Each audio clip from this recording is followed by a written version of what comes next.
Hey guys, tonight we begin our journey into the quiet chaos of life in Napoleon's army, a world where daily existence was a peculiar blend of struggle, camaraderie, and the scent of long-forgotten meals. Imagine the chill of a dawn in 1805, the air thick with the mists of early morning, as the sun waited patiently to rise. You could hear the not-so-gentle sounds of soldiers stirring from their coarse blankets, a morning symphony of groans and rustling fabric. As you find your space for comfort tonight, consider subscribing to our channel, and perhaps leave a comment below to let us know where and at what time you are listening. We'd love to hear from you, even as your eyelids grow heavy. The soldiers in Napoleon's army were not just warriors, they were also caretakers of a peculiar and routine life amid chaos. Their days were filled with the sacred ritual of waking up, an act that was often met with a considerable lack of enthusiasm. They would awaken to a cacophony of noises, the cawing of ravens, horses snorting softly in the distance, and the creaking of wooden carts being loaded with supplies. You could sometimes hear the distant sound of a bugle calling for assembly, a noise that often pierced through the haze of sleep, resulting in a visual interpretation of someone attempting to rub sleep from their eyes while simultaneously trying to find their boots. Upon rising, the soldiers would go through the rigorous motions of hygiene that can only be described as hilariously lacking by modern standards. The daily wash was typically a whimsical affair at best, as many soldiers might splash their faces with what they could hope was clean water before simply dabbing what they considered cleaner with a rough cloth. The soap, it must be noted, smelled of disappointment and goat, a reality that surely added to the charm of morning rituals. Breakfast would often consist of hardtack biscuits and a thin broth made from whatever ingredients were available. On particularly good mornings, they may have been treated to a few slices of rationed salted meat, though it often bore a taste reminiscent of the great outdoors, minus the fresh air. To wash it down, a small cup of weak coffee, brewed over the flickering embers from the previous night's fire, would provide just enough warmth to start the day. The coffee might have been ground so finely that it could have doubled as a makeshift weapon, similar to how modern teenagers use energy drinks to fuel their late-night cramming sessions. But as morning faded into afternoon, the clean, pleasant scents of fresh coffee evaporated, and in came the smells of the camp. Smoke from the cooking fires mingled with the aroma of horse sweat, mud, and wet wool garments, forming a unique bouquet that was a remote cousin to the fragrance of a cozy modern cafe. The uniform of the soldier, a heavy wool coat bearing the insignia of their regiment, was perhaps notable only for how warm and scratchy it felt against the skin. The daily routines were punctuated by the clattering of boots on cobblestones and an assortment of indistinct chatter blending into an unintelligible murmuring, a soothing white noise that might remind you of distant waves crashing, perhaps even bringing you closer to that elusive sleep. It was a peculiar setting in which heavy drums and the occasionally dissonant harmonies of poorly played military music served as background noise to their everyday tasks. Duties were given, and for Napoleon soldiers, this often meant long hours of drilling and maneuvering. Just imagine standing in formation, the monotony broken only by the occasional shout of a superior officer. Here, discipline reigned supreme, and any semblance of individuality was shelved for the greater good. The officers would bark commands, and the soldiers would respond with the kind of efficiency that only came from hours of practice.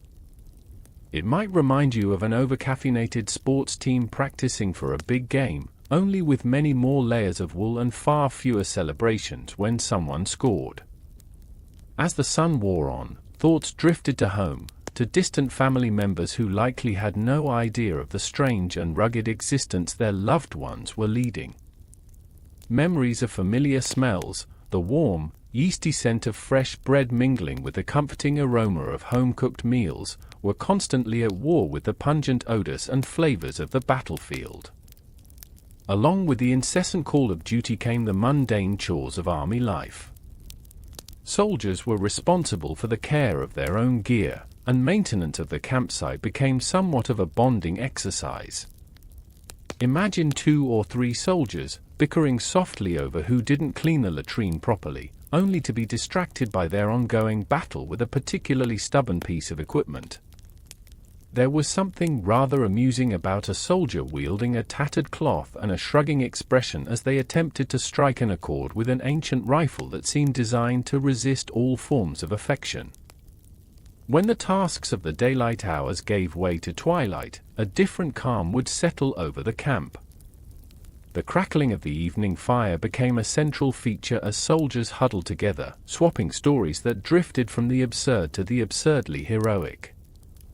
The glow of lanterns flickered against faces weary yet alive with camaraderie, laughter, and sometimes even a touch of dark humor, perhaps reminiscent of the relationships between long-competing siblings. The laughter of soldiers around the campfire would weave through the smoke and mingle with the sounds of nature, providing a kind of tapestry that told tales of bravery, foolishness, and the absurdity of war. It's important to note that even during these moments, there would sometimes be a stark reminder of the world outside their encampment, a persistent whisper of danger at the edges, a realization that the next day could bring unexpected chaos, rendering these precious moments all the more significant. As darkness fell and the stars twinkled with a patient familiarity, their meals were often reheated leftovers, accompanied by hearty, if slightly stale, bread and a sip of watered-down wine, a reminder of how victory, or perhaps just survival, was often rewarded in moderation. The evening meal was a far cry from what today's gastronomy embraced, absent of culinary variety and marked only by a certain rustic charm. When they finally settled down to sleep, often nestled in their blankets, the thoughts of their daily lives faded into dreams of something better, homes filled with laughter, the smell of sweet pastries, and the gentle sound of safety. And now, effortlessly, let's move from the bustling camp activities to the serene yet heavy burden of remembering the past. Yes, both topics are equally painful, but infinitely fascinating. The soldiers would reminisce with the softer warmth of the fire casting shadows on their memories. They would share stories of their childhoods, the rolling hills, the peaceful farms, and the jovial moments spent with family. And though the noise of the world around them might come tumbling in like an uninvited gust, those tales served as a reminder: to be a soldier was not merely about the present struggle. Each tale was woven with the fables of their youth, preserved like pressed flowers in an old book, fragile, cherished, and hinting at the sweetness of life beyond the campfire. When you seek warmth in these narratives, consider just how deeply these soldiers longed for home, for the safety of a cozy bed, perhaps with an actual pillow and heating, comforts that might seem luxuriously excessive by their standards. In conclusion, as sleep gently beckons you, consider the paradox of modern life compared to that of a Napoleonic soldier. Your days may carry their own challenges, but rest assured, you enjoy the privilege of warm showers, the luxury of clean bedding, and pillows that frankly owe more to modern technology than anything the 19th century could have offered. When you fall asleep tonight, remember that you live in the era of indoor plumbing, heating, and, oh yes, pillows. That already makes you happier than most people in history. The bellies of the soldiers would soon signal the start of a morning feast, the term feast being generously applied to what could only be described as a meager selection of military rations laid out with the flair of a banquet gone wrong.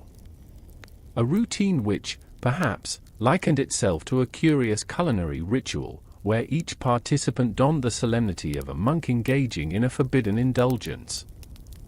The air was thick with the distinct aroma of hardtack and spoiled beef, complemented with hints of yesterday's dust and perhaps a smattering of hope. As they gathered around the communal pot, the soldiers couldn't help but indulge in banter that danced between camaraderie and complaints. Some men wrinkled their noses, half joking about how their rations had weathered the test of time, hardtack so stale it could double as a weapon, and beef that, if you squinted hard enough, might pass for something other than meat. Yet, with the tenacity of a well-drilled regiment, they ate, each soldier using their fingers more than they would care to admit, as spoons or forks were a luxury that seldom graced their presence. The coffee was a special topic of itself, thin and dark, resembling muddy water more than the rich elixir one might hope for in brisk mornings. Each sip acted as a ritual in itself, awakening sleeping yet weary spirits. With the first sip, one soldier might announce, nothing like the taste of slightly burnt beans to start your day." The laughter that soon followed echoed around the camp, a strange optimism hanging in the air despite facing yet another day on a battlefield that would test both their mettle and their patience. Morning light streamed through the tattered fabric of the tents, illuminating the faces of the men who shuffled about, some still half asleep, clutching their cups like talismans. The clang of metal against metal resonated as pots shifted, making a cheerful racket accompanied by grumbles about the cooking that could hardly pass as skillful. A familiar drawl would mimic the drill sergeant's sharp voice, mocking, "Remember, the food isn't meant to taste good, it's meant to make us strong, or at least robust enough to endure another day." Given the culinary misadventures of previous days, that sentiment seemed as empty as their plates often appeared. As they munched through the meager offerings, conversation bubbled forth, swirling like the steam rising from their mugs. Tales emerged of the previous evening's campfire stories, the bravado embellished with a touch of pride, as they each recounted their own awkward flirtations and far-fetched exploits. The more dramatic among them would embellish their tales, doubling down on every whisper of ghostly apparitions from the neighboring woods or daring commercial travels in previously untamed reaches of the battlefield. "Do you remember that time we nearly crossed paths with the enemy near the bakery?" one soldier chuckled, the accompanying laughter laden with bravado, and perhaps just a hint of desperately seeking a better culinary future. The bakery, standing on the outskirts of their camp like a siren, called out with potential scents of warm bread, a delightful tease that only enhanced their imaginations of home. And so, the breakfast continued, punctuated with jests and camaraderie. The spirit within that tent enveloped them like an old, familiar blanket, warm yet comforting, full of shared burdens and hopeful aspirations. Perhaps it was in these moments that the earnest weight of their duties and their uncertain futures faded ever so slightly into the backdrop of laughter and the clatter of metal on metal. With the last remnants of the meal consumed, the soldiers returned to their duties, not of choice, but necessity, buoyed by the warmth that an act as simple as breakfast brewed amongst them. There was a balance to be struck, the line between laughter and labor as they transitioned back into their more structured responsibilities. As the last bits of conversation dwindled, the soldiers began to cleanse their wooden bowls with the water they had charitably labeled refreshing. Rather, it smelled like something far from renewal, an odorous blend of yesterday's food remnants and unidentifiable substances found at the bottom of a mud puddle.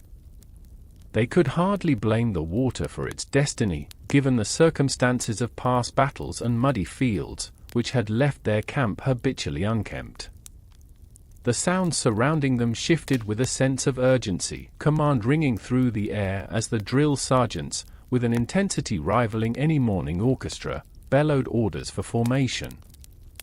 And thus, breakfast faded into the annals of history, leaving behind only the faint traces of laughter and tales of yore, merging into the fabric of day-to-day existence, a comforting reminder of what lay beyond the brutality of war. In the present, some soldiers mulled over the ironic normalcy of it all, those mundane mornings contrasting sharply with the epic battles and their sometimes glorified encounters. Each lingering taste of hastily eaten food reminded them that even warriors had to eat something. But in this bizarre twist of life, they remained all too aware that their strength lay not just in historical glory, but also in having each other's backs, over stale bread and thin coffee that had become a strange totem of their enduring bond. So now, with the sounds of scraping wood mingling with banter fading into the distance, let us drift gently from the mess of breakfast to the birthed intensity of morning drills, addressing the picturesque, but functionally chaotic tapestry of soldierly life. Because what better way to prepare for a battle than to reenact one's in muddy boots? As they bundled up their gear and shared fleeting smiles, the soldiers' relentless march toward duty awaited them. Beyond their morning meal lay the rhythmic chants of the drill sergeants, a symphony of raised voices intertwined with the steady march of many boots hitting the sodden earth. They would return to their company to carry on with the daily chore of making their bodies obey the many commands barked alongside the clangor of metal. In this odd mixture of chaos and camaraderie, they moved with a grudging acceptance, the oddity of routine anchoring them within the whirlpool of uncertainty that was war.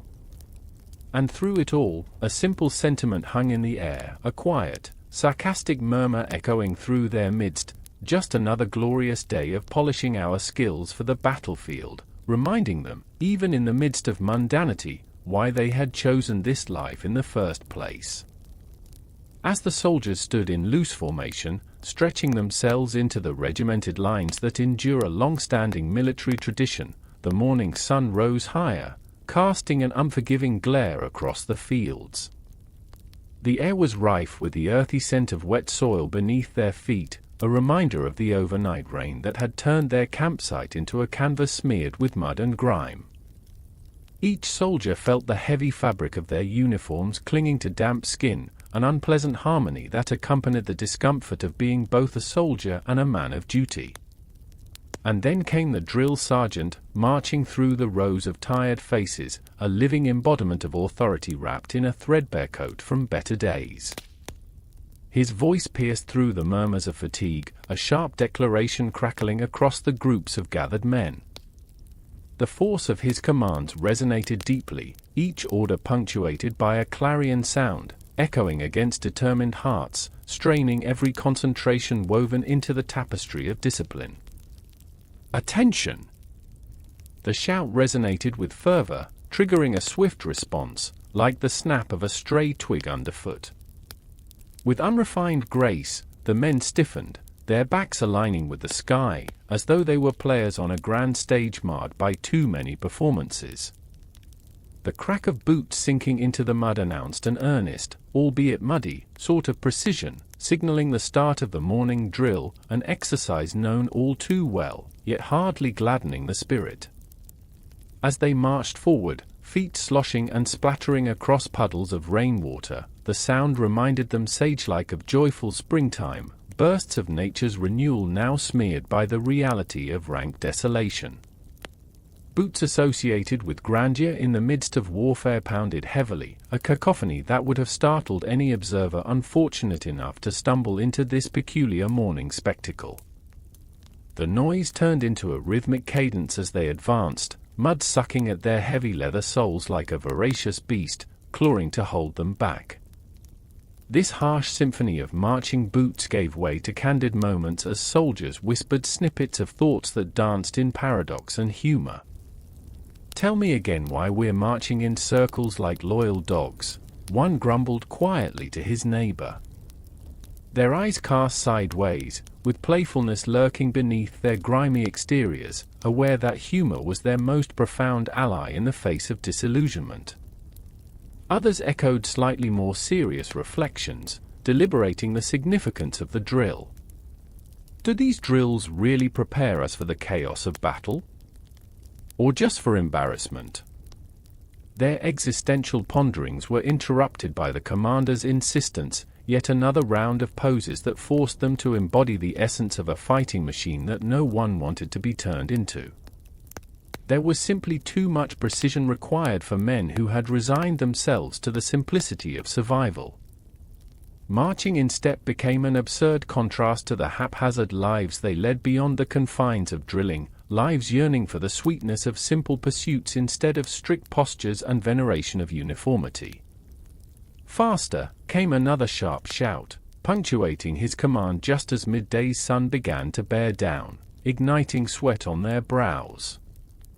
Every member of the company felt the beads of perspiration pooling, running down the contours of their faces, strands of hair glued to their foreheads, mirroring the sergeant's persistent fury. But amidst the grunts and frustration came realization: bodies eager to rest would not easily forget the weight of their musket and the inevitability of engagement. Through the rigors of discipline, a strange serenity rang in all their hearts, rendering them almost functioning as one. Moving through the glint of daylight sharpened on their brass buttons, nature, underfoot, constantly reminding them they too were cast upon the same earth. They developed an odd rhythm as though their boots were scripted on the pages of history. 8 count to the left, and then a step right, a haphazard rendition of elegance amidst the muddy mire. But an added complication emerged: nature's wrath. The muddy terrain played its prank, causing a few soldiers to slip unceremoniously, akin to awkward farmhands bred amidst fine linen. The cacophonous laughter that followed seeped through the ranks as soldiers caught sight of their fellows pitching awkwardly into the slimy earth, faces instinctively tinged with disbelief at their fellow men's lack of coordination. "Doesn't it add a touch of charm to our daily pressing engagements?" one soldier quipped with a grin, earning shared chuckles over feigned chivalry even in their tumbling plight. Yet hidden amid the jests lay a profound question. Once the grunt work of marching in endless circles was completed, what part of this grueling exercise would actually serve them in the quagmire of battle?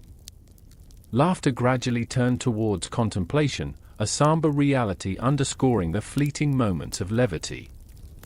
Under casual banter lurked the murmur: who, amongst them, would find solace when living through a storm of chaos? "Shouldn't we at least learn how to survive the mud first?" another responded, gesturing towards yet another nearly buried foot. As the drill inevitably progressed, the irony of moving like synchronized robots forged from pain and fatigue became amusingly evident. Stiffened movements echoing with each command began to blur the lines between strife and absurdity. They had become not just soldiers but participants in a surreal performance, painting a chaotic landscape while awaiting their fates filled with the echoes of a war beyond comprehension. And yet, through their unending rehearsal, they sought reassurance in an unwritten bond forged amidst shared absurdity. Silently, the drill sergeant combated flashes of exasperation as he watched the formations unravel ever so slightly in their harried attempts to embody the discipline he demanded. The soldiers, behind the masks of rugged exteriors, realized they wore the unspoken hostility of fatigue, not towards each other but against the very nature of existence. "Is this really how we prepare for glory?" one joked, stealing grins, though repeatedly aware of camaraderie and mindless duty. Within this peculiar sense of humor held the most profound of truths, all meant to serve as a reminder of why they bore the badge of soldiering close to their hearts. And as the culmination of drills drew nearer, the bewitching sun dipped low on the horizon, another reminder ticked by in the life of a soldier, forever courting the dubious balance of glorious intent and moments drenched in absurdity. The satisfaction of rising above the mundane quickly turned into an odd game of daily tests, the ideal metaphorical training for preparing one's body and spirit to endure whatever unfortunate affair awaited them around the corner. This odd morning drill, drifting past the context of necessity, became another peculiar facet of their lives, a hidden sarcasm rivaled only by the day itself. They, the men of Napoleon's design, embraced the absurdity of maintaining order amidst chaos, gripped intimately by an overarching desire to transcend the dullness of repetitive duty with laughter, deep amid the muddy ruckus, forever cast between past and present. So, as their drill came to a close, the damp tension unraveled, they stood, though slightly worse for wear, ready to dance into the next segment of their unusual adventures.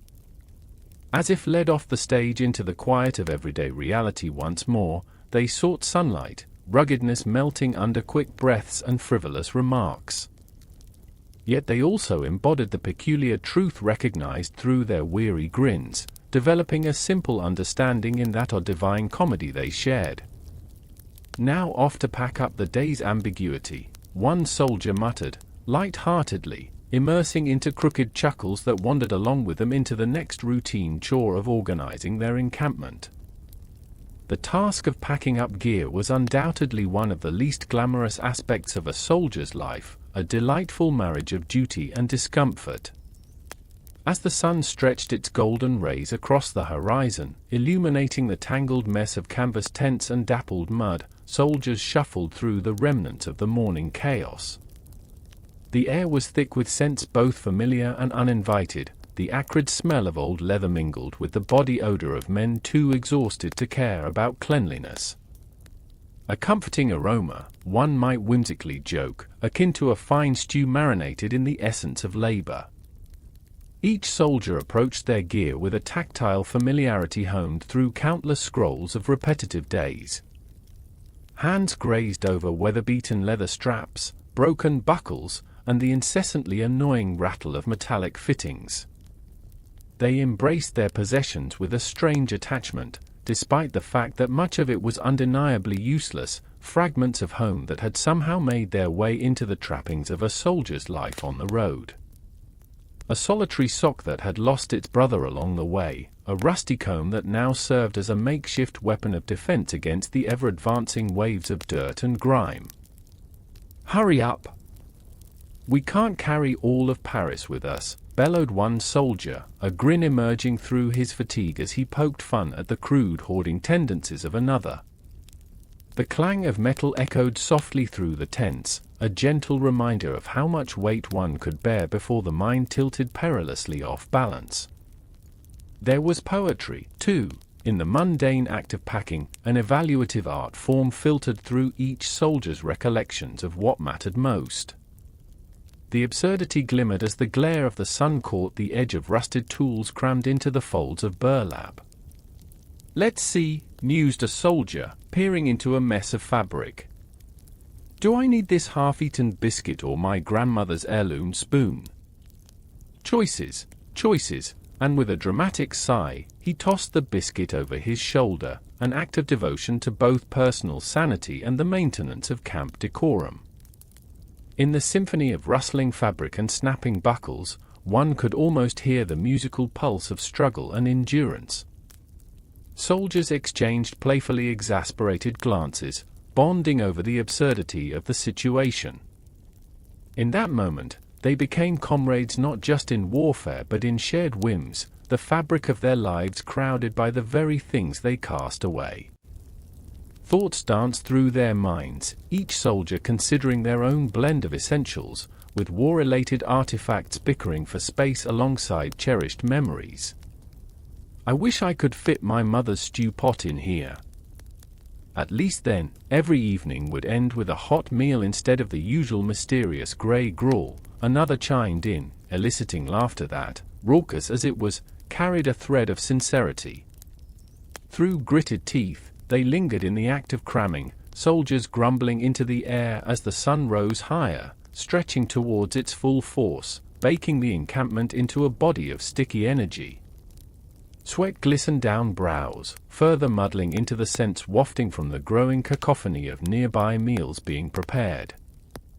They all yearned for something comforting, something to fill the void left by whatever ration they were fated to consume that day. Introspection mingled with a comical sense of loss for the comforts of home, thus evolved their shared jovial bitterness. At a brief moment of stillness before continuing their work, one soldier glanced about, perhaps momentarily lost in thought. "Heavens, I wish I could tuck a good book into my kit instead of this rusted bellows," he muttered, waving the said bellows, its age reflecting the timelessness of the contempt they bore for their fate. "But alas, I am stuck with this rusty contraption." Pausing, he looked at his comrades, grinning through the mask of exhaustion. "Shall we take bets on who has the most useless belongings? I'll wager my old tuning fork against your grandma's potato masher." Laughter bloomed in response, breaking the monotony of tedious chores, serving as a reminder that humor, much like the effects of a good meal, could ward off the fatigue of the day. Thus, amidst clanking gear, whiffs of leather, and countless stories shared, as mundane as they were fascinating, the men of Napoleon's army wrapped up an infectious camaraderie bound by inconvenient and absurd triumphs over the trivialities of everyday soldier life. They carried with them the weight of battles lost and memories lost, all folded into equipment of varying usefulness. Settling into the rhythm of labor, they were simultaneously collecting their earthly belongings and shedding the remnants of triviality, a dual act of both preparation and reflection. There was a certain mundane art to all things centering around packing. The soldier had to understand the physics of weight distribution, intimately gauge the contents of his supplies, and also possess the unparalleled ability to find humor amid such a chaotic disarray. And thus, nurturing their collective gravity, they only realized how much freedom was deeply interwoven within their absurd struggles, those gentle pleasures, as odd as searching for solitary socks, forming a magnifying lens on life. As the sun crested and began to dip into afternoon comfort, these men transitioned from the gentle fabric of packing ribbons to the rhythmic cadence of marching, feet slipping into a dance once more. From the delightful intricacies of crammed belongings to the next adventure of the day, they inhaled the spectrum of their shared experience, a whirlwind transition from the tangible binds of the encampment to the pathways stretching before them, winding through the muck, promising something beyond the reaches of doldrums and dreams. In such reckless minutes beneath the open sky, the art of packing extended far beyond physical goods. It offered a ludicrous reflection on comfort versus discomfort, a tussle between the new world and the old, a very modern conflict played out against the timelessness of camaraderie, echoing through time. After all, when they lay their heads on equally coarse pillows that night, one universal truth prevailed: they were ever grateful for the serendipity of having memories, even if not every item in their packs was useful. And so they marched onward, spirits buoyed by the absurd simplicity around them. Letting go of impractical linens and keeping what pieces of home felt safe. The warm sun began to climb higher in the sky, gathering warmth that illuminated their path. Footfalls melded into a single, repetitive heartbeat as the soldiers commenced their march. The sound of leather soles striking the ground punctuated the air, each step a reminder of their duty, drumming forward through the dirt, nature's percussion, steady and unyielding. Each man bore the shifting weight of a musket slung over one shoulder and supplies fashioned to weigh them down like lead beneath the burden of ambition and loyalty. Amidst the persistent clinking and clattering of metal strung from belts and packs, their bodies bore the intoxication of fatigue, a sense of humor barely managing to sprout amidst weary hearts. "Isn't it delightful?" a soldier murmured, deadpan. A symphony of such discord, carrying us through the fragrant embrace of a humid afternoon. The others chuckled, the laughter settling like dust in the air, a brief distractor from their collective plight. As they treaded upon the varying terrain, each section of ground told its own tale. Clumps of mud intertwined with patches of dry dust battled for their attention. The flavors of rich earth and loose gravel mixed, not unlike the taste of the mud-spiced coffee from breakfast, and so the rhythm of their feet unfurled with the cycles of terrain familiar to the soldiers. A squelch here, a slip there, they danced through the drama of their every step, an acute contrast to their solemn mission. There was a certain poetic irony that washed over them, a serenity in the absurdity. Walking boldly in ranks, they appeared fearsome in their uniforms, yet within their hearts, each was slapped with insecurities, questioning if all the drilling and grandiloquent speeches held any value against the reality of bloodshed they might soon face. "I mean, do we really need to march like this?" mused one soldier, breaking free from their synchronized momentum for the briefest of pauses. "Can't we simply step forward and get it over with?" The laughter that followed cracked through the air, a shared acknowledgement of their plight and bond, snatched fleetingly by the mundane yet playful farce of military life.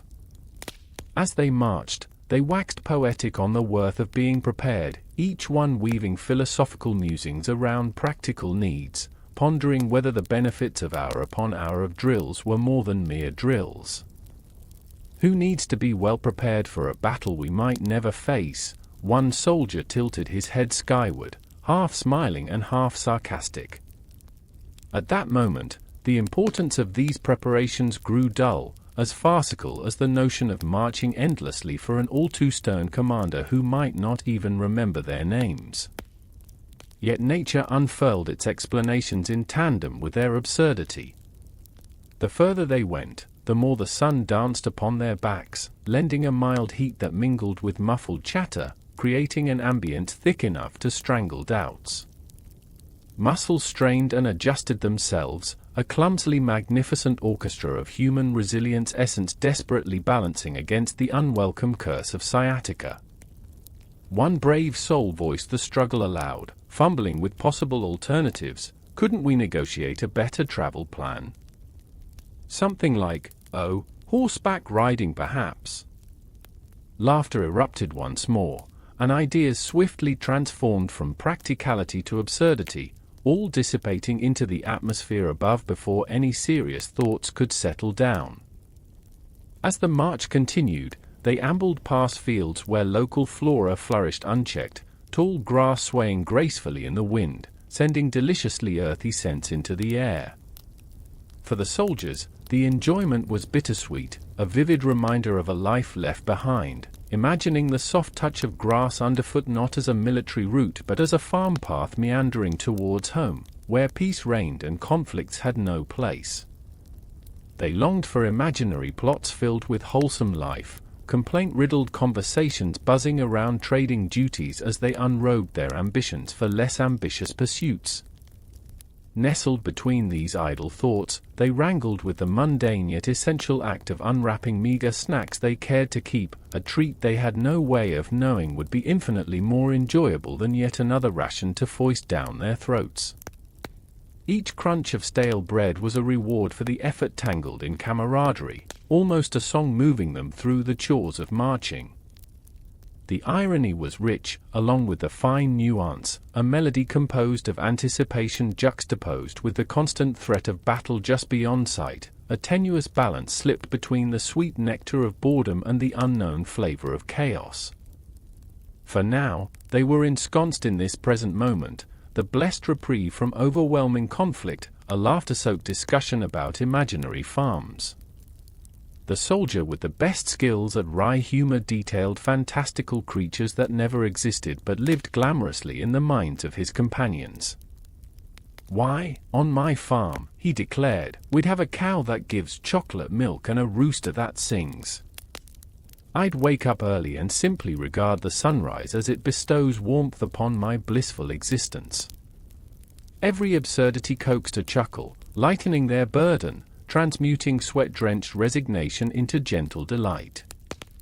And so, as the sun climbed higher and grew ever warmer, the soldiers steadily advanced. Nature cushioned their march, lending its beauty to soften the realities of the military drudgery they typically experienced. Yet, lurking was the omnipresent recognition that enjoyment today could bloom anew into confusion tomorrow.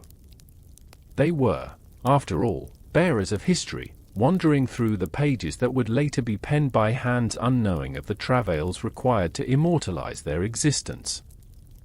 In this moment of circumstantial peace, it seemed clear that the absurd rhythms of their everyday presented a montage, their thoughts danced between pained laughter and hopeful imagination, uniquely entwining life's comforts and discomforts with both humorous and somber overtones. They were marching not just for themselves, but for every forgotten soul, sharing their steps with the world, as fluid and flowing as life itself. Eventually, the dusty path before them jotted edges between sharp stones and soft earth. Each soldier took stock of that movement forward, both burdened yet unmoored, ready to see what lay ahead just beyond the next bend.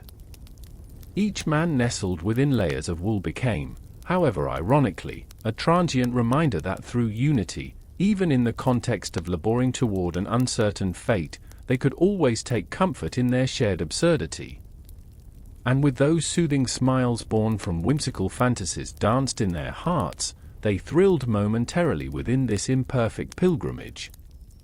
Witnessing their breath blending with the breeze as they marched onward, grappling with life at once heavy with seriousness yet nourished by laughter, they drifted further into the intricate tapestry of their day.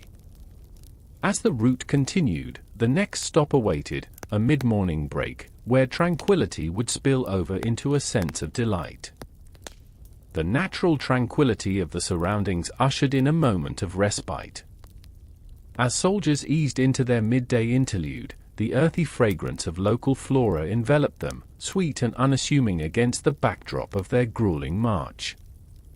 It was a welcome olfactory embrace, one to mask the persistent scent of sweat and leather, a reminder that not all lay behind barren battlefields, but also lay ahead in a world decorated with life, if only temporarily.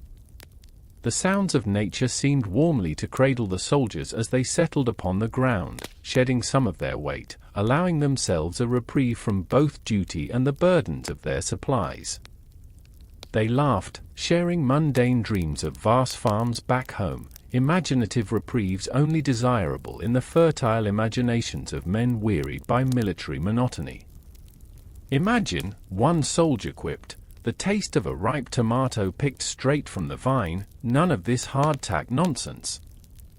The comment, bathed in humor, echoed through the cluster, immediately lighting up faces tired from monotony and hardship alike. The atmosphere grew increasingly genial, a fleeting echo that stole them away briefly from the grizzled realities of their present. Each soldier unwrapped meager snacks from worn rations, stale bread carefully nibbled as if they were savoring the very tastiest morsels. The dry crunching sound broke into their light-hearted chatter, the only comfort in a moment otherwise flavored by a sense of absurdity, as though enacting the part of a picky gourmand feasting on a delicacy. "Is this bread aged or simply old?" another remarked, humor threading abundance through their camaraderie. "Well, at least it crumbles nicely." Raucous laughter erupted, filtering through the grassy expanse, reverberating against the concise silence of nature surrounding them.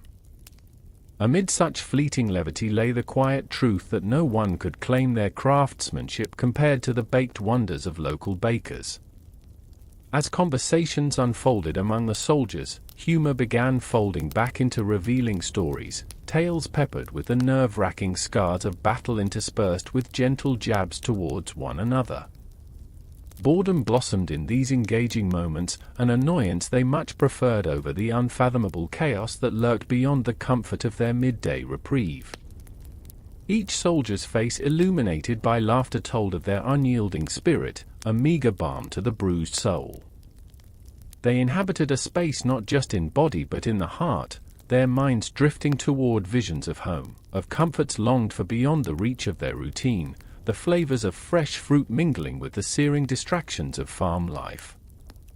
The soldiers grinned and imagined lives of peace, far removed from the realities of gunpowder and glory, all the while navigating their own suppressed discomfort. One day, instead of charging into battle, one of them mused dreamily, "We'll charge into the nearest tavern for a well-deserved drink." With a knowing nod, another proclaimed, "If only those gentlemen back home could understand our love for roots in the soil compared to this everlasting mire." As the afternoon sun began to rise steadily, beaming down upon them while casting long shadows across their gathered forms, a renewal of energy sparked their spirits. The enchantment present in that uneventful break juxtaposed the monotony of camp life and marching, a stark contrast that showcased not only shared hardships but desires forged in the crucible of shared reprieve, distilling mundane aspirations across the battlefield's haze. In moments like this, the soldiers transformed the quiet solitude into a manifestation of companionship, revealing layers of commonality forged under duress. While pits of chaos often enclosed them, here, gentler moments crept in, sweetening the monotony, their hearts being lighter from camaraderie, even if only temporarily. And with that longing for distant comforts nestled somewhere between laughter and absurdity, the spectre of marching waited to puff out its regal chest and beckon them back, reality prompt to impose its allure once more. After all, life demanded they meander back towards the predictable waves of labor awaiting them, hope seeming light, but so too proven consistently elusive. And thus, as they roused again from the plush embrace of afternoon rest and allowed fresh energy to guide their feet, the simple joy subsided into a return to routine, a bittersweet reminder that moments of delight inevitably faced the assimilation back into militarized existence amidst the ceaseless march forward.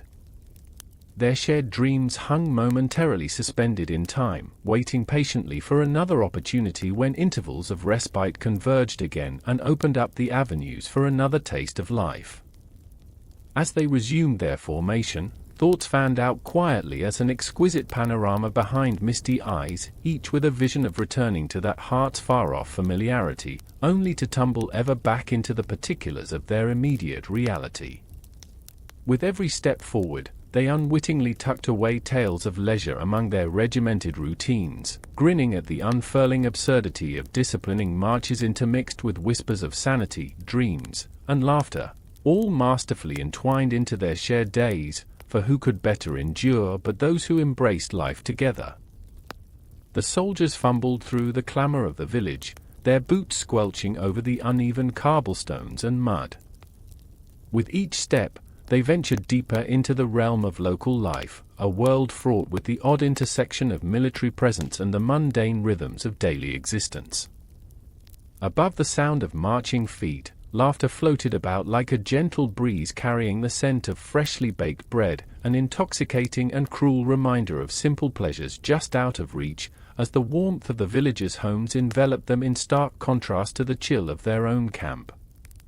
Squinting into the sunlight, they attempted to appear secure and imposing, draped in their uniforms adorned with far too much pomp for the day's activities.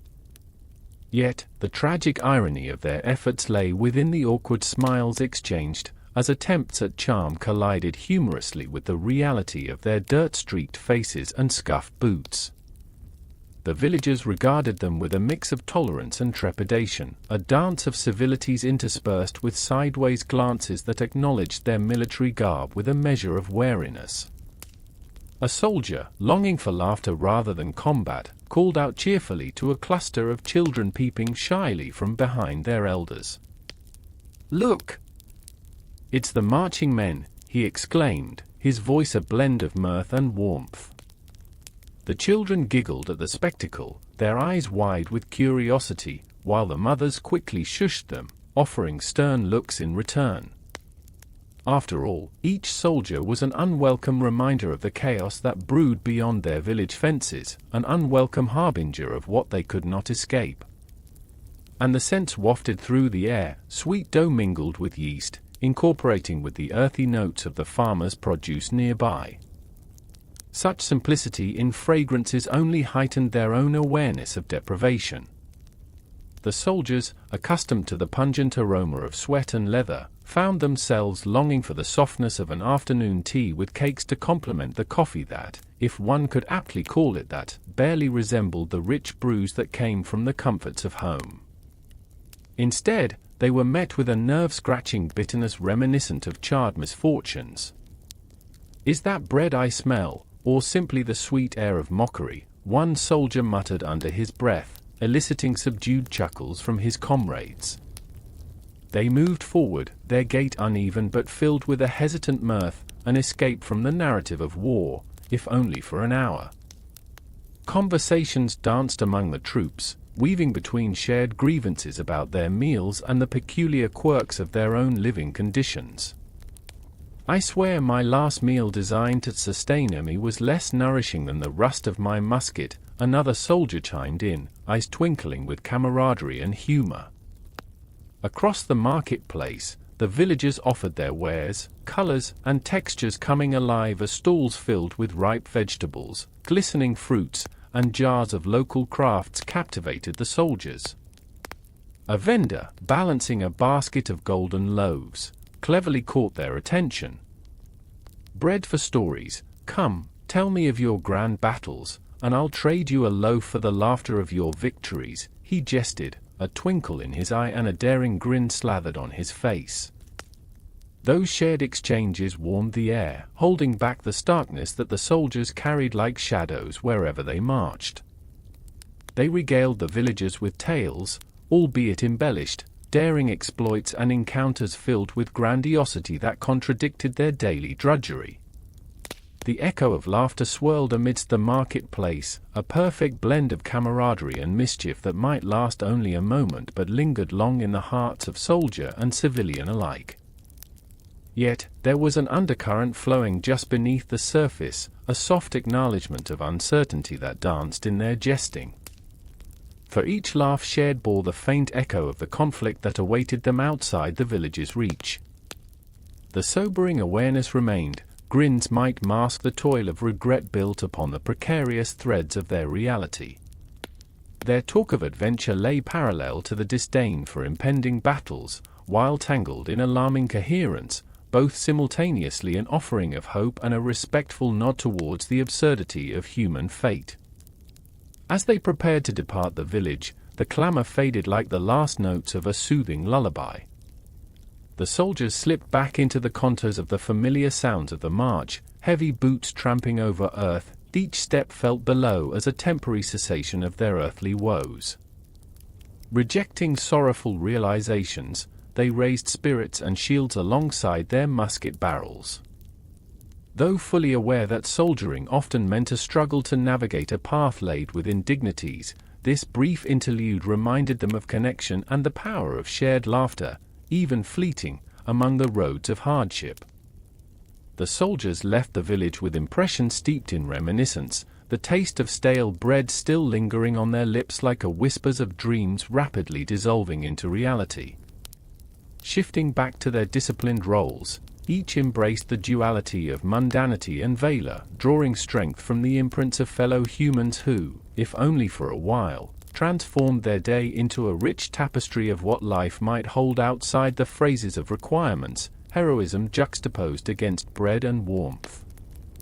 And as the laughter once shared faded into memory, the next part of their day lay waiting, heavy with the practicalities, an inevitable return to pace and exhausting labor, the very drudgery that bound them together, evolving into the next echo of their story. Would they embrace these connections woven in the ordinary, or would it become a mere footnote in their ongoing saga of relevance and duty? Only time would unravel that mystery, but for now, each soldier stowed away a little warmth in their hearts, rather like carrying momentary sunshine against the chilling winds of fate as they trudged onwards, feeling momentarily lighter amid the weight of their existence. From the mingled sense of warm bread to the thoughtful exchanges of laughter and tales nestled between soldiers and villagers, one could weave into the fabric of their day the whisper of connection with humanity, stretched out against the vastness of time and conflict found in transient moments. Yet, as a soft sigh signifies the return to the vast expanse of the unfamiliar, they now faced another essential duty, nested within the rigors of life in the military, conversing with the spectre of their own banal existence. With every beat of marching feet thudding against the earth, the inevitable draw of mundane tasks beckoned, the bittersweet acknowledgement that comfort wrapped around through unassuming meetings could never fully replace the permanence of what lay ahead, with lessons learned absorbed into their very skin. And so, as they trod down the familiar path away from the lives blossoming away from war, their hearts nestled the good humor of fleeting companionship against harsher memories, knowing that every urgency would soon press onward toward the inevitable call of regimented life, where humor mingled with anxiety, a constant thread tying them unforgivingly to the purpose they served. And so they went, reiterating their refrain, marching as winds would change, treading towards an uncertain but always pressing tomorrow once again. It was a soldier's pledge, enduring and necessary, as life moved like waves crashing over the shores of history, smoothing their journey into tireless renown and relentless tasks. In this rhythmic return to duty, the day sighed beneath the fading sun, cloaking the soldiers with the weight of weary acceptance, while they advanced, and thus the unyielding cycle repeated, tapping gently in the background, the soft hum of history, a sentiment reassuring and nerve-wracking upon the prospect of what lay ahead, and a testament to lives entwined in the delicate dance with fate, striving always for moments of warmth and laughter amidst the shadows of a reality undeniably their own. As the sun dipped lower in the sky, painting the landscapes with hues of amber and dusty rose, one could almost imagine what it would be like to return to the comforts of home, a poignant thought threaded with longing in the hearts of those men. And yet, while dreaming of many things might often take place, like that of decadent dinners and soft beds, the call of duty pressed heavier upon their shoulders, a reminder that soon they would find themselves knee-deep in the muck of yet another day spent amongst the grime of endless chores and rigid structure, bearing the burdens of greater ambitions and dreams with an ever-watchful eye. In the aftermath of human connection met and embraced, hope again crept in, a quiet assurance mixed with determination that every moment harnessed would somehow melt into the unknown, perpetuating tales unfurling across the tapestry of time. Each step forward shimmered with the promise of future encounters, outdoor cafes, and surprisingly good bread, much to the eternal amusement of the weary-hearted soldiers who soldiered forth. Alas, the soft call of impending duties would soon settle like a fine layer of dust upon their dreams, tirelessly insistent upon returning them to reality's embrace. And while they may not enjoy these comforts of home right now, one could find solace in remembering that life continued to unravel beyond the horizons of their day, a reminder that while burdens may linger heavily, moments shared and memories woven so intricately might one day rise like gentle clouds ushering a sunny day, even in the echoes of their struggles. The day unfurled itself like a well-worn map, guiding the soldiers through the mundane obligations that had become so familiar to them. The sounds of camp life blended seamlessly into the fabric of their experiences, the clattering of pots, the muffled yet persistent exclamations of fellow soldiers, and the unmistakable smell of sweat, a concoction far too potent for comfort. As they dutifully tackled their daily chores, they genuinely embraced their assigned roles within this temporary community, a brotherhood that had blossomed amidst the strangling vines of war. With the sun climbing higher in the sky, its rays bathed the camp in a warm, if slightly oppressive embrace. Soldiers began to filter out from their respective tents.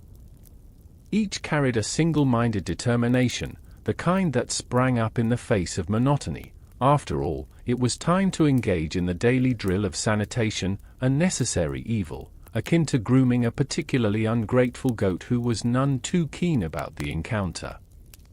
The latrines.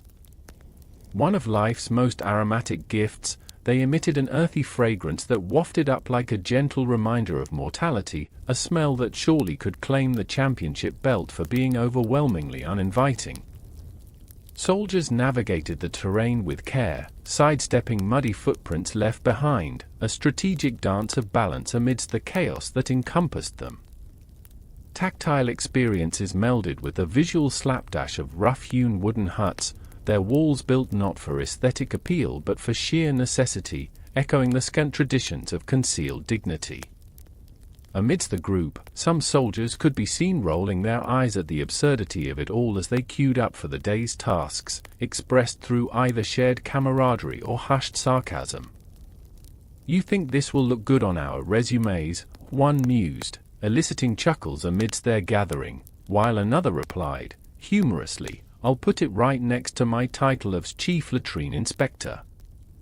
Laughter, while a pitiful comfort in malfunctioning conditions, provided a fleeting reprieve, suspended in the air like the smell of boiled cabbage, unpleasant yet familiar. The duties varied from soldier to soldier, digging trenches, hauling water from the nearby stream, so refreshing and yet bitterly grounded in the knowledge of what lay ahead. Each chore was drenched in irony, as they maneuvered about in rows much like confined farm animals. Conversations dripped like melting wax from a forgotten candle, their laughter punctuating the otherwise staid atmosphere, layering innate absurdity upon the daily grind of fatigue. "Isn't it funny," one soldier exclaimed while wrestling with a particularly stubborn bucket, "how every adventure we dream of always leads us back to muck and grime?" Another chimed in, "Adventure is overrated." I'd trade it for some fresh bread and a warm room." The camaraderie scarcely interrupted their whimsical ratio of whining and laughter, a potent cocktail meant for distilling the harsh realities of their circumstances into crystalline form. What lay ahead was less a battle than a contained collection of chores, tasks designed not so much to prepare them for warfare as to fortify their spirits against the relentless onslaught of tedium. Their routine resembled the repetitive, jazz-like flick of a conductor's baton, directing every soldier's movements with an odd grace. It was a mixture of historic duty met with blooming fraternity in disgusting conditions, a unique blend of shared hardship, mismatched clothing, and the unmistakable smell of sweat-soaked wool. Curiosity gave way as they shared flimsy notes pinned on the messenger's board, a mixture of persistent grumbling and fantastical musings about life beyond the battlefield. Myths of lush landscapes and idyllic farms shaped their reality, spinning tales of cows grazing lazily rather than being burdened by fatigue and exhaustion. "One day, I'll have a real home, where the right kind of relax emerges perfectly with not scrubbing a latrine," a soldier offered wistfully, every faltering word cradling dreams that momentarily eclipsed the discomfort wrapped around them. Sparks of camaraderie ignited as the afternoon wore on, the companionship created tensely yet beautifully. Their shared burdens built lifelong friendships, a tapestry woven together amidst mud, discipline, and chuckling over leaky casks of stale water. A sense of purpose warmed their hearts despite the steely mold of uncertainty encasing their resolve, an unexpected twist that made them bond over the ridiculousness of existence in a world reveling in chaos. As one soldier tripped over more than a few wayward rocks while lugging a bucket, collapsing into an almost dramatic twist on the classic pratfall, laughter erupted around him, a prevailing humor that exploded through the heavy air. "You realize we are orchestrating our own absurdity, don't you?" A splendid performance of clumsiness, he barked, slapping his knees before returning to a stubbornly upright position, beet red in a mop of laughter and disbelief enveloping them. Their venture into labor, much like any day in camp, served not only as a necessary evil but also as an inside joke between men wading through murky waters, bonds formed under fire, forged in the unyielding framework of laughter cast against shared adversity. Beneath the layers of dust, grime, and occasional overzealous fun, curled wisps of solace enveloped them, with a page of youthful exuberance wrapping within the epic sadness and inherent absurdity of soldier life. As dusk approached, signaling the transition into evening chores, little droplets of expectation dripped down upon them, mingling with the sharp tang of damp earth. They moved forward into the next set of tasks obediently yet cheerily, laughter still trailing behind them, a lasting echo against the gentle nudge from reality reminding them of the long journey still ahead. Time faded like the dimming sunlight, transforming monotony into obscure memory spanning beyond the rhythmic cadence of life measured in rations and water, while falling deeper into the abyss of daily grind each man carried upon his shoulders. And as night blossomed, like the slow dripping of a candle, the soldiers clung to threads of wit dancing amongst them, effortlessly whispering promises of better days intertwined with dreams of distant farms basking in the glow of a garden that included unimaginable things like onions. When you turn off your lights tonight, let reflections of these untold stories weave through your mind, just as each soldier carried their narrative like a cherished burden. Consider how fortunate you are, living in a time of instant communication without the threat of solemn latrines around every corner. Dreams, it seems, sometimes come with delightful amenities. The commotion of camp life ebbed into deeper resonances as the soldiers convened, forming clusters that spoke volumes about camaraderie and division alike. Within these impromptu circles, the air thickened with the pungent scent of sweat and leather, a reminder of the uniform draping over them like a second skin. In contrast, the wisps of autumn air whispered through the camp, offering a fleeting coolness as if nature itself sought to unite the disparate notes of humanity in one singular moment, mingling body odors with the earthy allure of centuries-old conflicts. Across the worn grass, a gathering of officers had surged forth to convene the day's council. Their voices filled the space, stinging the air with a cacophony of authority. It was a professional sport of loud voices punctuated by minor egos clashing as generals stood tall, their uniforms unbending yet decidedly outdated, a spectacle that surely would have impressed homely tailors in years gone by. "Fetch the maps." "Clear the table," came the clarion call from an outstretched hand that signified both control and chaos. Maps would be spread, a canvas alive with ink that told tales of treacherous terrains and might as well be legendary avatars.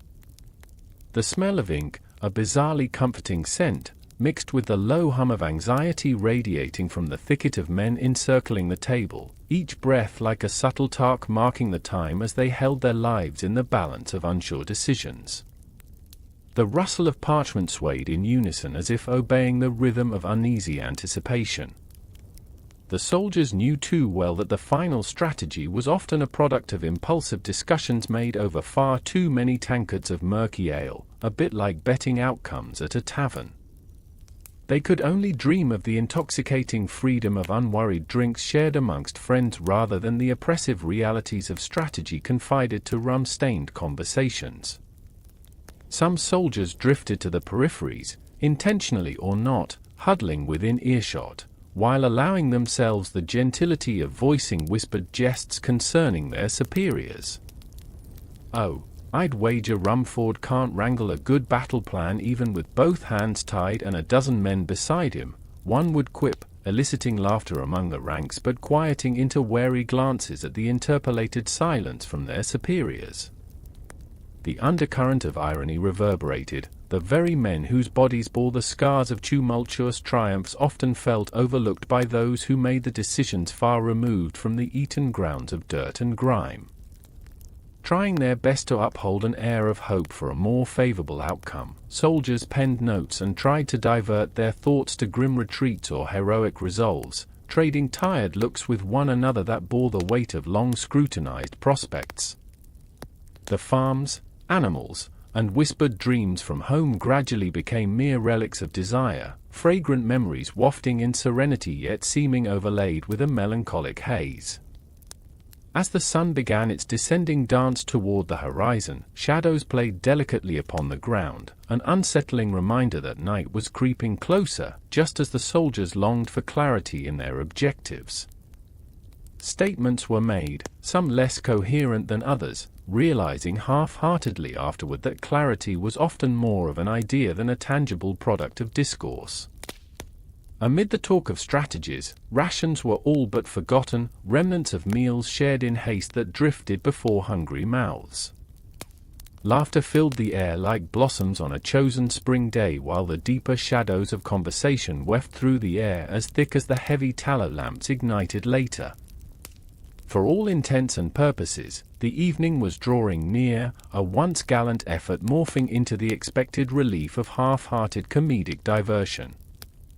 Yet beneath the pages of their self-important dialogues and ambitious designs, perhaps a haunting truth lingered. The officers might glisten with rank, but they too were prisoners of circumstance, their trajectories increasingly swallowed by convoluted emotions of avoidance and nostalgia for long-gone joys. Here in this ephemeral fray, the soldiers reconciled to care less about the lofty ambitions of their generals or, more honestly, their own stakes, recognizing the absurdity in seeking glory among a camaraderie forged through shared hardships and weary laughs. And as discussions vacillated between the theoretical and absurd, the evening wore on with a comforting monotony. Muffled laughter echoed as they laid down plans, forgotten routines mingling with the fervor of ambition. The dance of camaraderie, imbued with a deep, distinct irony, built connections as sturdy as oak, tempered against the distrust fostered by unseen tides of war. That evening, as twilight threatened to descend into the heavy embrace of a star-speckled night, surrounded by men who together formed a tapestry of spirits entangled within the canvas of history, there was a prevailing sentiment of futility mingling with ambitious dreams. Yes, the world of lofty ambitions mixed with the dank scent of failure, yet somehow, it sealed their fate with laughter and kindred woes, a soothing irony amidst lavish dreams for a future that stubbornly resisted being penned in bruised ink. Rest easy, dear listener, as you reflect on these tales woven by absurdity, which carry the weight of fleeting voices from a time unhindered by the contented comforts of modern life. Perhaps, when evening coats your surroundings, know that pens and parchment now share the domicile with digital devices and delightful takeaway dinners. You rest within an era where comforts abound, where the hard ground of history transforms into soft beds and the whimsical jest of known obstacles fades into lullabies of forgotten adventures. And with that in mind, let your conquests be dreamt upon soft pillows rather than fought upon muddy fields. The afternoon sun hung low in the sky, its rays filtering through a thin veil of dust and sweat that coated the world like a heavy blanket. The stifling heat wrapped itself around the soldiers of Napoleon's army, thickening the air and contributing to the omnipresent aroma of musk and toil. They assembled for yet another drill, a daily ritual that, despite its rigorous demands, held a strange comfort. The soldiers shook off the groggy haze of recent labors, some grimacing as they braced themselves for the next round of orders. A drill sergeant's voice echoed across the makeshift training ground, barking commands like a ravenous goose demanding food. His voice pierced the heavy afternoon air, a symphony of authority that every soldier was expected to follow, regardless of their burgeoning fatigue. There was no room for apathy, of course. When faced with the brass glare of discipline, men became like clockwork, bodies sinking into movements that seemed somewhat ungraceful yet oddly choreographed, as if caught in the rhythm of a bizarre, military tango. As they fell into line, the soldiers felt the familiar pressure of gear weighing heavily upon their backs. Each musket slung over the shoulder was a cumbersome reminder of their purpose. The rattling of metal clips and the relentless squelch of damp, muddy boots were the background noise of this peculiar ballet. Occasionally, a boot would find the slick part of the sodden earth, sending a soldier tumbling forward, arms flailing. Humorous remarks would erupt like spring flowers, turning red faces into laughter, a little belly chuckle resounding under the sunlight and overshadowing their stern image. After all, what was military life if not ripe for a bit of light-hearted mockery? As they began their march, the chaotic din was punctuated by the primal thud of boots meeting the earth, a sound as primordial as any found upon the plains of history. Adrenaline surged momentarily, one soldier smirking as he noted another's awkward shuffle. "Look at him, trying to march as if he was born to it," he mumbled, suppressing laughter at the parade of none too steady friends attempting to maintain precision. There, in the patchy fields, their aspirations of mastery evaporated beneath the sun's scrutinizing gaze. Yet as they pressed on, thoughts began to hover over the philosophical questions of duty, and the practical need for such drills danced through their minds. "When will this prepare us for actual combat?" sulked one soldier, panting slightly as he fought the weight of his musket. "If the enemy were to attack us now, the only skill I'd demonstrate is how to march right into a puddle," he added, each word dripping with dry humor that barely veiled a collective unease. As hands grew tired and patience thinned under the persistent sunlight, they could not escape the irony of their own situation. Rigidity seeped into their routines like a slow infection, each calculated movement reminiscent not of skill but of their transformed identities, heroic warriors rendered into puppets beneath the marionette strings of rank and discipline. The weight of historical significance felt heavy upon their shoulders, and with every step, a silent question lingered: what glory awaited them upon the field of battle, and at what cost? Just then, a sharp command shattered their reverie, and the rolling rumble of orders rolled out once more. Moments stretched, etched in the bubbling tang of sweat and dust, as the soldiers lost themselves once more in that hypnotic march, bodies in sync yet minds swirling like autumn leaves scattering in the breeze of uncertainty. It was on this warm afternoon, with sun-drenched skin and grimy uniforms, each soldier masquerading beneath layers of filth, that the understanding of their own absurdity began to settle like layers of grime upon their spirits. With each synchronized step, a soft chuckle of camaraderie grew amidst them, whispered jests about the nature of their labor. "Look at us!" Well-oiled machines of war, conveniently rusting in the face of monotony, one mused, barely able to suppress mirth as the chorus of footsteps became a fortifying backdrop to their disillusionment. A sense of loyalty was forged, not by their aspirations for conquest but through laughter that lingered in the air sweeter than the rotten rations they'd long accepted as part of life. Their sweat stained the earth, like the memories of yesterday, the sweating reminders of endless chores, yet as the sun began its gentle descent, there was an undeniable sense of relief that washed over them. Would there always be men to follow orders and trudge on despite their burdens? Surely there would, because beyond this daily drudgery lay life, and somewhere far off, floating in the ether, was a promise of freedom, a whisper rendered valiant through shared suffering. And as the rhythmic sounds of boots on earth intertwined with the laconic drawl of commands, a quiet acknowledgment spread among the ranks. They were not soldiers bound by grand aspirations of glory, but men tethered to simple routines, warriors reluctant at heart yet spirited by a motley mix of absurdity and humor. The cycle would repeat itself, and as the sun dipped lower, the clattering of muskets became a morose lullaby, a playful overture of sounds fondly echoing through the annals of history. Now, with such poetic visions of life bustling in the past, we can draw a parallel between the rigors they faced and the luxuries of contemporary life. After all, dear listener, if you ever find yourself grumbling over the mundane and predictable nature of modern existence, remember that our forebears did not have the luxury of air conditioning, easily accessible take-out food, or cushions to ease their weary backs at the end of the day.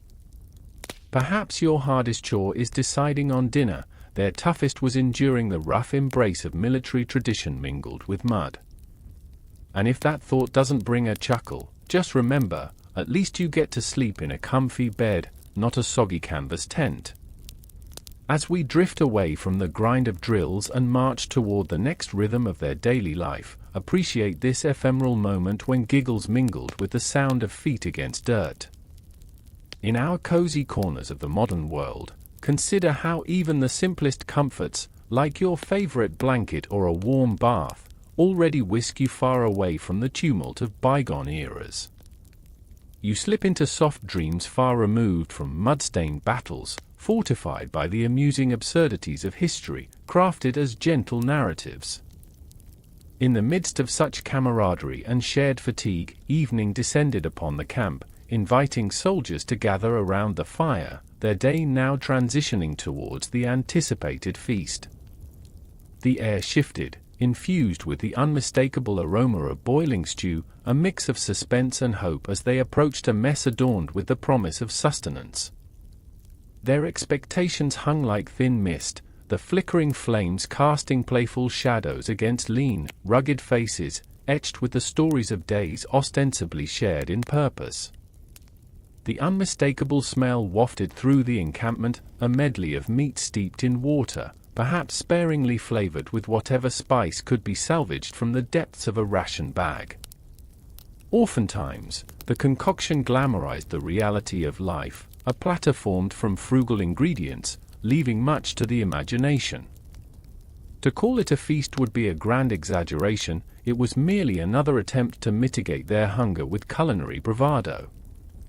Wooden bowls were hastily filled with a mishmash of memories, whether one would taste the remnants of last week's provisions, dust clinging like unwanted intimacy, or perhaps lucky enough to find a piece of meat that once bore a semblance of quality. As soldiers navigated the wooden ladles into the steaming pot, their chatter filled the air, bursting forth like fresh steam.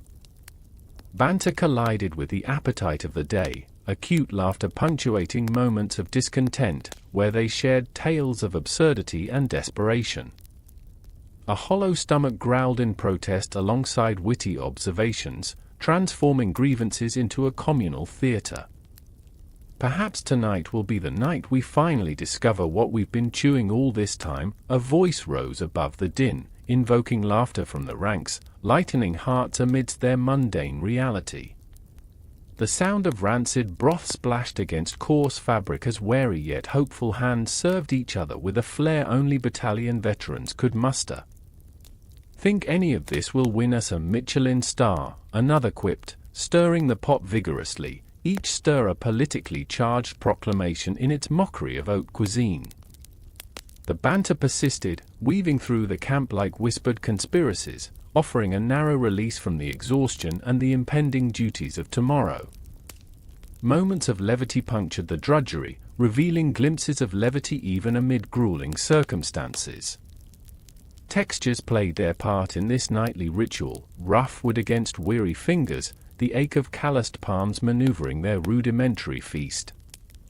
The soldiers carefully balanced their bowls while attempting to secure more than their share, an artful dance in the dim light, amidst the flickering shadows of food, laughter, and camaraderie.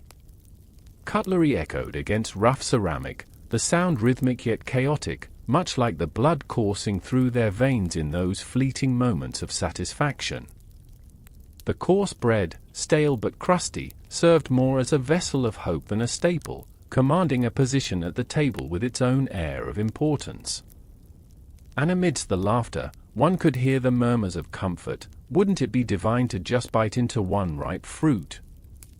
You know, something that doesn't taste like it's been on the battlefield longer than we have. Echoes of desire brazenly punctuated the air, as their senses beguiled by the sweet notes of imaginary cider or succulent apples.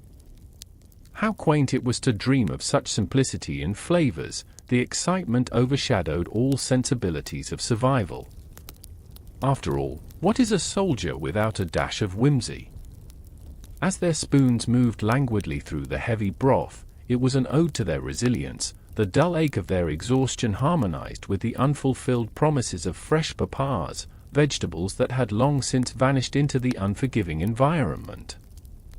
The juxtaposition was poetically absurd, as every comical complaint about rations felt like a subtle rebellion against their present reality. The farther they drifted into conversations of home and aspirations, the easier it became to rise above the slimy taste of necessity. The evening mess, in its simple brilliance, served as an anchor, a moment where daring dreams began blending with togetherness, even if forged from a mound of gruel. As the last shreds of daylight vanished, mixed in with the scent of smoke from the fire, tales began to sprout like wildflowers in a field of mud. Optimism floated in the air, suspended like a whimsical cloud, edging tentatively toward the horizon of the unknown. "You know," one soldier remarked with a wry smile, "if we pull off a victory, our future memoirs will read far more delicious than this stew." The murmurs of laughter filled tradition and folly, flipping each dissatisfaction into a fine salad of hope. When the emphasis was placed on the absurdity underpinning their existence, a light-hearted examination of the past solemnized with good-natured jibes, tension eased into the tender folds of blue dusk. At the end of it all, they would sidestep the seriousness of wartime narratives, emerging bright-eyed by adoration for the wholeness of evening rituals. Conversations fluctuated between hopeful musings on potential triumphs and pleas for deliveries of bread laced with the heavenly aroma of sweetness, a precious throwback to a simpler life they dared claim was attainable through victory. Indeed, after such a meal, the ringing laughter was the single finest antidote to their collective weariness. With the horizon dimming into shadows, and reflections peeking through their banter, the camaraderie broadened its borders, binding them together among troughs of meager substances shared. They formed a brotherhood undisguised by the grinding realities of war, where suspicions turned to trust, a clutch of friendships traced by laughter and the eventful baubles of hardship. Each conversation merged into the recipe of existence, a poignant tapestry overshadowing the weight of ambition with the incubating warmth of acceptance. The fire crackled obstinately, each popping sound signaling the passing moments while casual chatter wove through the blushing remnants of daylight. With every chef-like proclamation, the soldiers ate in dignified ritual, savoring abstractions with ironic flair. The long-time dream of leisurely banquet tables filled with plush cushions and top-notch delights felt simulated, yet in this moment, they existed temporarily in the embrace of shared laughter. Dreams awaited beyond the flickering flames, tethering soldiers both to their homes and the uncertainties of distant footsteps. Perhaps waiting to return to simple life of cooling breezes, plum trees, and the salve of warm beds, it felt almost like nostalgia for something not entirely lost, but merely put aside like an unpicked bowl of fruit. Life hummed through the encampment with every slurp of stew, the echo forming ties to history woven through humor. The warriors gathered even as evening cooed itself deeper into slumber.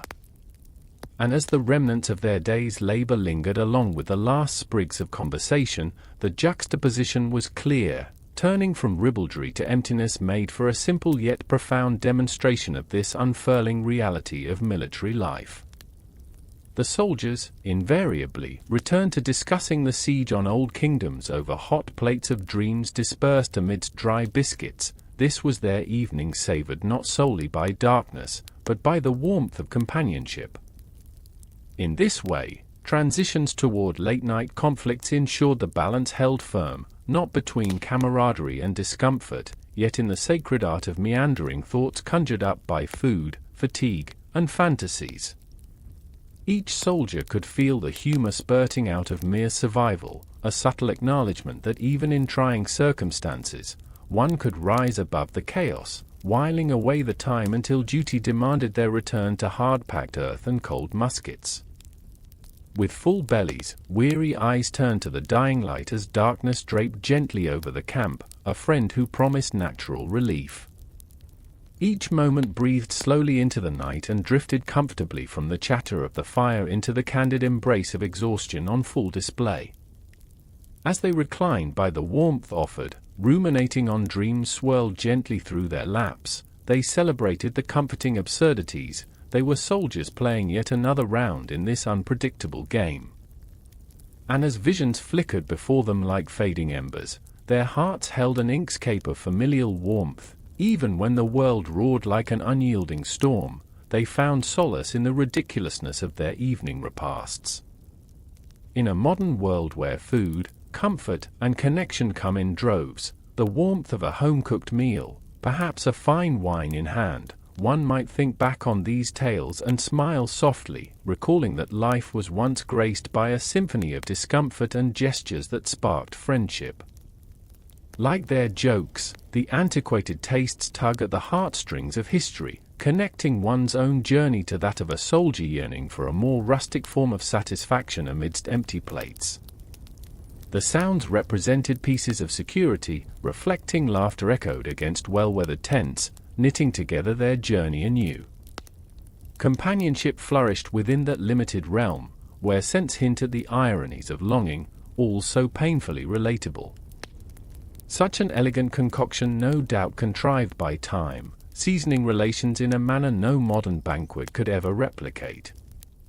As the last of the stew was consumed and content muttering faded, it was a gentle reminder that what was most important surged not only from their meals, but from the tenderness shared among men. United yet ever so rooted in the absurdities of the past, they settled deeper into themselves as twilight blanketed the chaos. With darkness wrapping around soldier and story alike, they pondered on the plainness of what it means to endure together. The unpredictability of existence calmed, comforting them into an inevitable night of jest, where next they would seek stories. The crackling sound of the flames melded into the night, creating a backdrop for camaraderie that danced around the campfire, a day's end ritual that provided warmth and connection. Stars peeked out between the clouds, winking down upon the gathering, as soldiers settled into the rhythm of storytelling, where reality blended seamlessly with exaggeration, each tale taking on a life of its own. The air was rich with memories cultivated around fire pits of warmth, yet it was tinged with the crisp bite of cool night air, reminding them of the distant chill that lingered in the corners of their canvas tents. The soldiers, cloaked in rough woolen coats that bore the faint aroma of sweat and charcoal, leaned in, eager to share their tales while pulsing with the flicker of flames. As one soldier began, his voice deep and resonant, the atmosphere thickened with the anticipation of laughter. He spoke of a recent skirmish with an absurd twist, how a wayward cannonball had not claimed the life of any man, but rather crushed an entirely innocent cart of vegetables. Poor peasants, right? I mean, all that trouble to grow their food only to have it turned into the world's worst stew, he quipped, igniting roars of laughter, the camaraderie overshadowing the reality of the battlefield. The delightful irony of it spun them together, a moment shared in the face of tumultuous circumstances. Every utterance dripped with humor, as soldiers embellished their stories with details, where a nobleman had gallantly charged ahead, bravely saving his bravado while whimsically tripping over nothing but his own pride, and another on high ground who'd proudly recounted refusing to hide behind his men as cannon fire thudded around like artillery-riddled raindrops. "You'd call that valor?" "I'd call it a perfect recipe for a broken ankle," the soldier chuckled, the heat of the fire flickering defiantly against the cool night, the irony not lost on anyone. Through the melange of laughter, one soldier remarked on an encounter with what he perceived to be an enemy officer, a man more interested in perfecting his posture than considering strategies. For all we knew, he was likely just trying to get his coat fashionable before another duel, he mused. That reverberated amid the rest, who commented on the absurdity of war, where style often outstripped substance, leaving them all in stitches. In such moments, Hart soared above the harsh realities of military life, capturing the essence of what it meant to seek solace in shared absurdities. The stories, though stretched and exaggerated, mingled with truth, the fear, frustration, and fleeting triumph, their soldiers' lives illuminated in the flickering firelight. They knew these tales would weave through the fabric of their history, echo through generations where valor educated the meaning of absurdity underneath the weight of musket balls and shattered dreams. Yet, the conversation would resurrect moments of shared vulnerability. One soldier pondered aloud whether they would become the subject of similar tales, jestingly lamenting the potential invasion of dignity. "Imagine the historians quipping about us. A band of almost heroes lost to the whims of the battlefield, documented by the scribe sipping wine in splendid comfort," he mocked. Another chimed in, eyes twinkling in the glow of the flames, "At least we'll live on in their hearts, and their leading families' nightmares." The irony of surviving among cowards who'd shamefully recount the tales of those who dared while enjoying the luxury of tangled histories made laughter erupt once more. The audacity of their stories loomed ahead, alluding to an unprecedented cycle of entertainment and folly marked forever on the pages of history. As feasts of ghostly delights filled their minds, the sharp scent of wood smoke blended with the ennui of earth and sweat, tasting faintly of camaraderie and convenience. Stories morphed, transforming into narratives where coiled laughter and vivid experiences intermingled, each draft exhorting their limbs to relax further, heartbeats synchronized with the crackling of the fire. With each yawned laugh, the boundary between the individual and the collective became beautifully blurred, a celebration formed not just over wine and tales of nowning about valiant quests, but in the realization of shared experience. They relived moments so vivid they could taste the salt of each other's struggles, stories cradled in the warmth of friendship forged amid hardship. It was an enthralling waxing of existence, their souls interwoven in the fabrics of battle and buoyed by the absurdity of life, where losses, however tremendous, could give way to moments of illumination and companionship. Their realities punctuated by humor, which surrounded them in the rarest form of refuge, shared laughter amongst men who, on a broader scope, bore the responsibilities of the living and the revived. As the embers began to dwindle, casting a muted warmth about them, another story unfolded, a perfect homage to comradeship, signifying lessons learned on the harshness of battlefront living. The soldier spoke of a battle not fought with swords but with camaraderie, a sudden realization that the best moments often arose not from grand gestures but the small, shared jests that blossomed throughout their communal strife. As the words flowed from his lips, the enveloping smoke of the vows spoken mingled with the immediate crackle of the wood, covering the sorrow of potential carnage with a veil of gentle humor, a reminder of how deeply they relied on each other, even if just to coax a chuckle from wearied souls. The glow of the fire flickered in agreement. Each man basked in the fading warmth, drifting further into night, their tales resonating like whispers against a soft exhale of wind. They reveled in the reality that, under the blanket of absurdities, each individual had contributed to some form of history, a tapestry of hardship washed over with levity, written in their own fleeting manuscripts of life. Indeed, while surrounded by darkness and uncertainty, stories like these emerged like phoenixes, rising from the ashes of shared experience and stitching together life's otherwise disparate threads. In modern times, resplendent in heated homes and warm embraces, one might wonder how lonely the night would be without the warmth of well-shared stories, much like a good blanket atop coarse wool. Tomorrow, they would again march towards yet another slice of history, yet tonight, they rested in the shared spaces between laughter and life, encased in the warmth of fire and brotherhood, their nightly tales echoing through the shrouded silence. And as sleep wrapped itself around the last vestiges of laughter, even those who remained waking eased into a languid trance, content in knowing that they, too, would carry forth another story, equally ridiculous, beckoning them to awaken in the morrow. They drifted toward the sweet solace of sleep as sparks of camaraderie faded into the night, bound by the threads of history and humor, a beautiful tapestry spun among their own absurdities, much like a well-worn quilt, imperfect yet beloved. As you close your eyes tonight, remember that the warmth of companionship, much like a campfire, can sustain you through the darkest nights, unraveled absurdities forever tangled in laughter and kinship. In this era, when light beckons brightly, allow yourselves to sink deeper into dreams.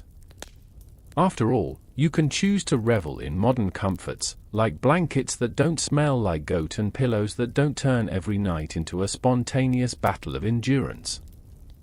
The soldier's fingers fumbled with the coarse paper, rough against the skin, stubbornly refusing to yield to the ink that stained it while still bearing the scent of the nearby candles melting down into pools of melancholy. The warm light flickered uneasily, casting shadows on the weathered surface, illuminating a patchwork of handwritten thoughts.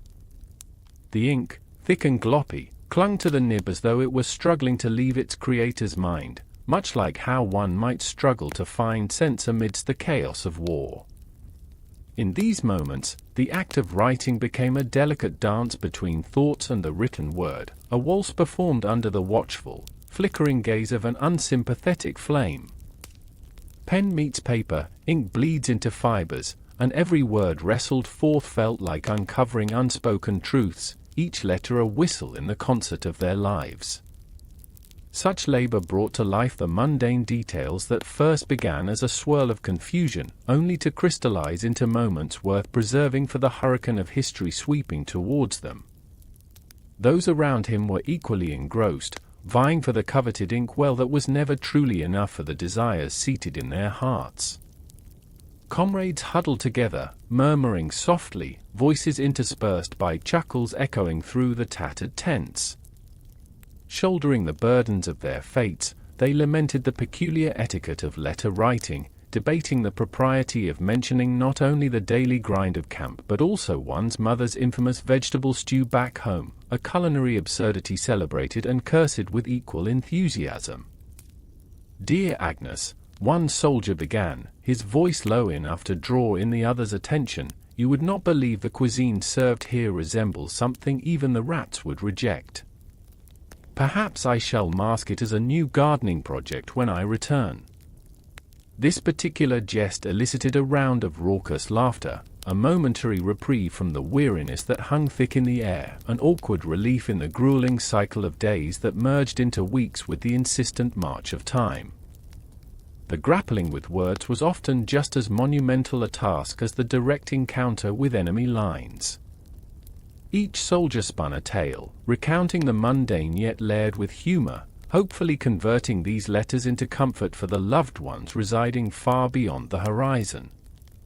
Writing home began as an obligation and transformed into a sanctuary, a corner of solace they could indulge in, even if their messages would be but voices lost along the way, ghost-like illusions fluttering in the wind. As their thoughts poured out, there dwelled a deep-seated irony slowly unraveling with every pen stroke, the recognition that many letters might remain unread once written. "Good luck to them," a voice chimed, as though anticipating the fate of their words. Still, in each stroke of ink across the fibers, there resided an intrinsic hope, one that survived even the bitterest of winds and the most maddening of rations. They took turns with the container of wax, adding layers of protection to their thoughts before sealing them with a heated stamp, a curious mix of excitement and resignation swelling within them as they thought of the long journey ahead for these pieces of their souls. Ink splattered upon skin reminded them of commitment, or perhaps a smudge of providence. It was in that shared experience, however bitterly painted with resignation, that brotherhood flourished, while camaraderie allowed them to find lightness in their burden. Once penned, tucked, and sealed with hopeful ambivalence, thoughts of home lingered like distant whispers, yet hopes shone through the ink, wishes drowning in glorified peasantries, tales of victories and mundane routines, dressed up as monumental achievements unfolding along the backdrop of a society unaware of the gentle absurdities behind the front lines. As night deepened its hold over the camp, the soft rhythm of pen scratching against paper echoed lightly beneath the blanket of silence. These quiet, persistent strokes revealed the desire for connection, not only with their loved ones but a deeper, poignant yearning to etch their existence into the annals of a world whose memory often forgot the foot soldiers, the unsung heroes of every crusade and every struggle, individuals hoping against the odds to be remembered, if only through words. In their hearts, the intent to longingly share tales of the heartbreaks and victories pulsed with an undeniable rhythm. Each soldier, through their scribbles, became a storyteller, bent on capturing fleeting moments for those beyond the encampments bound by unsympathetic trenches and endless days. A story here, a name there, all tucked into envelopes with fragile dreams of connection, their nights morphing into moments of solitude enveloped in camaraderie.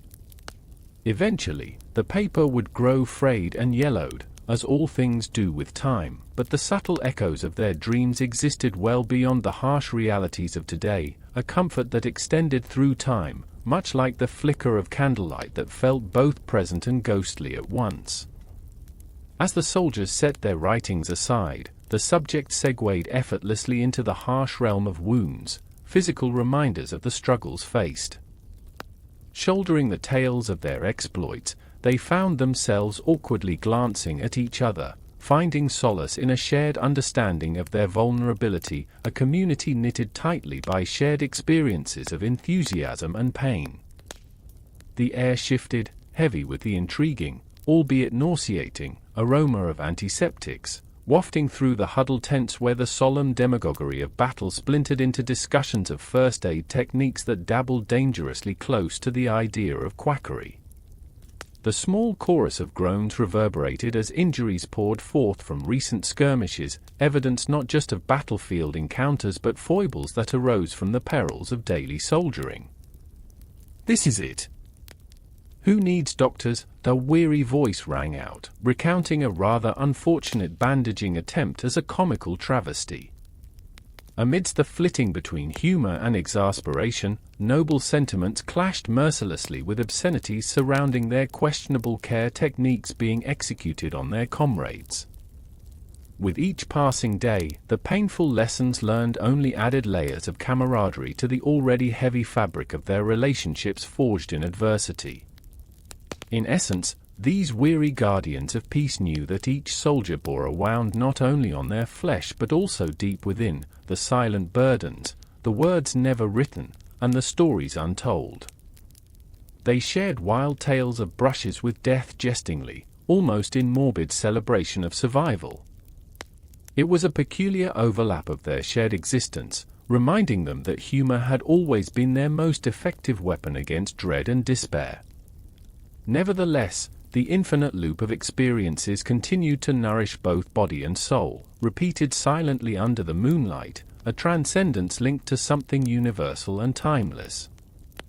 That evening, a sardonic reflection echoed amongst them, balancing charm with sober truth.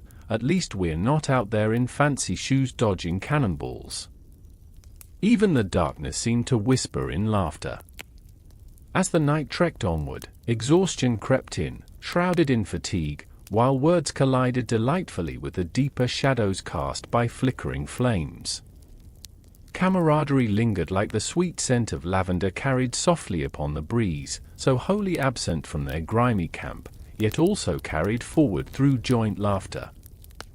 With a sigh, they nestled into dreams that flipped through the pages of another day, worn yet unyielding, the stories cherished amidst the absurdity, wrapped in shared sentiments. The flickering fire held the warmth of brotherhood, much akin to the cozy distractions of peaceful evenings in modern times when warm blankets and engaging books offered respite from the travails of daily life. As your eyes grow heavy, envision those evenings, gripped with a sense of brotherhood that transcended tents and campfires. Memories swirled like the smoke round their own illumination. Amidst timeless tales loomed the potential for future joys and causes they might never fully grasp. Contemplate how your own evenings admire the simple comforts of life, indoor lighting, soft furniture, and the enduring luxury of splendid snacks that taste far better than hardtack. Rest, for reality drifts and distances fluctuate between you and those past souls, encapsulated and evanescent. Remember that laughter, weary camaraderie, and the peculiarities of night brush your dreams and help you traverse the vagaries of today with warmth and reflection. As you dissolve into slumber, appreciate the simplicity of historical absurdity. Who could imagine living without a microwave burrito ready for dreams? The fires flickered low, casting their smoky glow across the makeshift medical tents where the unfortunate scars of war gathered. The air was steeped in unpleasant yet intriguingly curious aromas, antiseptics mingling with the faint tang of aged sweat and the stale aftermath of exertion. Candlelight struggled to illuminate the dim surroundings as soldiers, weary from the day's exertions, found themselves drawn into the realities of their own fragility. The sounds of groaning echoed softly as active soldiers leaned close, treating their fallen comrades, whose bodies bore witness to the brutal toll of battle and time. In this tense environment, one could almost hear the whispered prayers or useless flutters of hope rising like smoke from a still-burning log. The soldiers looked upon one another with an unspoken agreement. It was all rather absurd. This convincing charade of camaraderie was juxtaposed against the unsettling reality of infection that crept its way through the ranks, an omniscient threat that preferred to operate in the shadows, reminding each man of the fragility tied to their elaborate facades of toughness. Gauze rolled like scrolls of ancient knowledge beneath their fingers, while the men balanced between fierce pride and unsettling fragility, trying to stitch together not just wounds but also their fractured spirits. "This is it. Who needs doctors?" one jested with an absurd hint of bravado, despite the rising fear cutting through the cheer like a knife. The softness of cloth contrasted sharply with the harshness of their words, as if softness alone could mend the bruises of both body and soul. The reality of sharing war stories, once proud and gloriously laughable, now took on a more somber tone, wrapped in the urgency of laughter ringing hollow against the grim canvas surrounding them. Bandages danced upon limbs in an ironic semblance of innocence, as soldiers exchanged sharp wit while tending to one another's battle scars. "You think this scratch is bad?" "I once survived a night out with the cook," came a voice, humor layered within the tremors of anxiety, dodging the inevitable slide into despair. A mild chuckle, a brief flicker of humanity, managed to light the drab atmosphere. As laughter punctuated the heavy stillness, irony layered like the many stitches in their makeshift bandages rolled upon limbs. The studies of medical techniques had advanced, yet they clung stubbornly to their traditions, as if clinging to a steadfast belief that the right amount of spirit could somehow ward off the specters of disease. The very thought of the chaos that grew from mismanaged wounds formed bitter soup for their minds, reflections of a world ill-prepared for the vagaries of conflict, the delightful irony that haunted them as they faced the specter of their own mortality. And indeed, amidst the mixture of antiseptic scents and worn leather, a soldier wondered how many of these wounded letters would make it home, escaping the fabric of fate that tangled themselves about their very lives. Merely a slip of parchment in a world of shifting allegiances and bloodshed, each letter bore the weight of their unvarnished truths, carrying along with it desperate hopes and simultaneously twisted fears.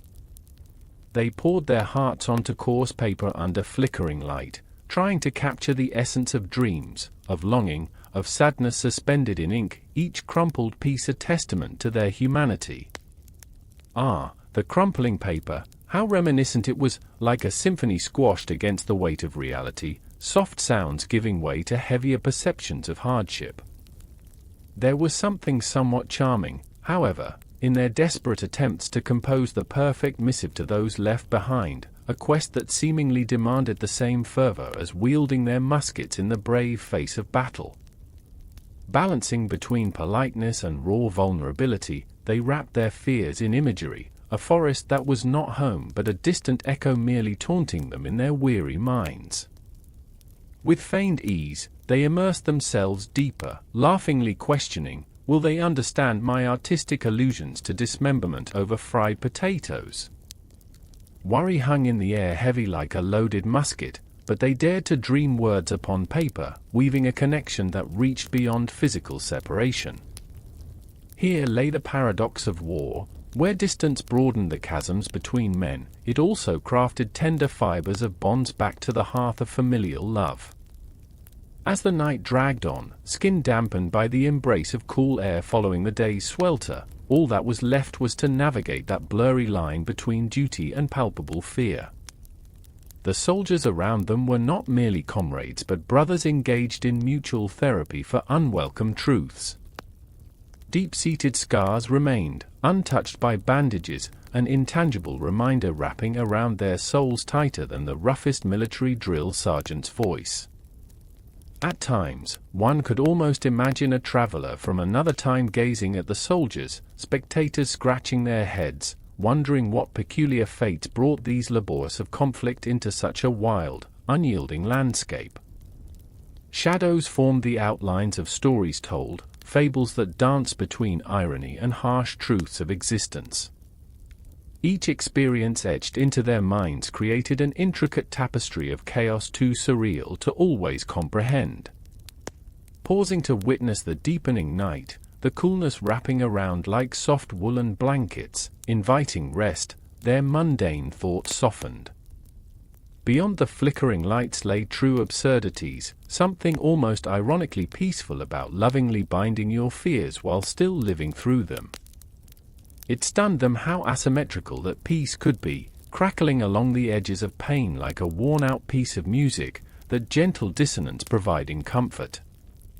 And so they drifted into sleep, an incessant lull that echoed the day's trials woven with conflicts of camaraderie and sacrifice, each of them melted into dreams once filled with glorified valor but now filled with protectiveness and new horrors, symmetrical reminders of all that lay beyond the bright glow of campfires. The darkness enveloped, slowly coaxing them into the gentle embrace of fatigue and dreams. As you lay much more comfortably tonight, remember the weight of a soldier's day was matched only by the delicious relief of a warm bed, a time absent of the looming spectre of incoming cannon fire, the best medics being blankets and pillows, not the remains of makeshift bandaging scales. In your peaceful corner of the modern world, the only battle you may encounter is the length of your next nap. Faint echoes of cannon fire drifted through the air, their distant resonance merging with the ambient night noises of the camp. It felt as if the very ground quivered with the remnant energies of battles fought and victories contested, both celebrated and mourned. The soldiers, weary from the day's trials, lay in their tents, each pulse of sound cracking like tiny lightning in the distance, an almost comforting reminder of their purpose, albeit wrapped in a strange blanket of fatigue. The air, thick with the mingling scents of wood smoke and damp earth, carried with it the pungent promise of the approaching dawn. Tonight, the blanket of night urged them to reflect on the day's movements, those endless marchings across torn-up earth and temporal uncertainties. Each ominous boom from afar seemed to juxtapose the various threads of their existence, mundane and monumental at once. Lingering smells of gunpowder, mixed with the sweet yet acrid odors of sweat and leather, clung to their uniforms like uninvited guests refusing to depart. Every soldier experienced this sonorous landscape differently. Some, lost in reverie, welcomed the distant cannon fire as a siren call, a reminder that the world beyond the camp remained immeasurably complicated, while others felt the heavy grip of dread wrap itself around their hearts.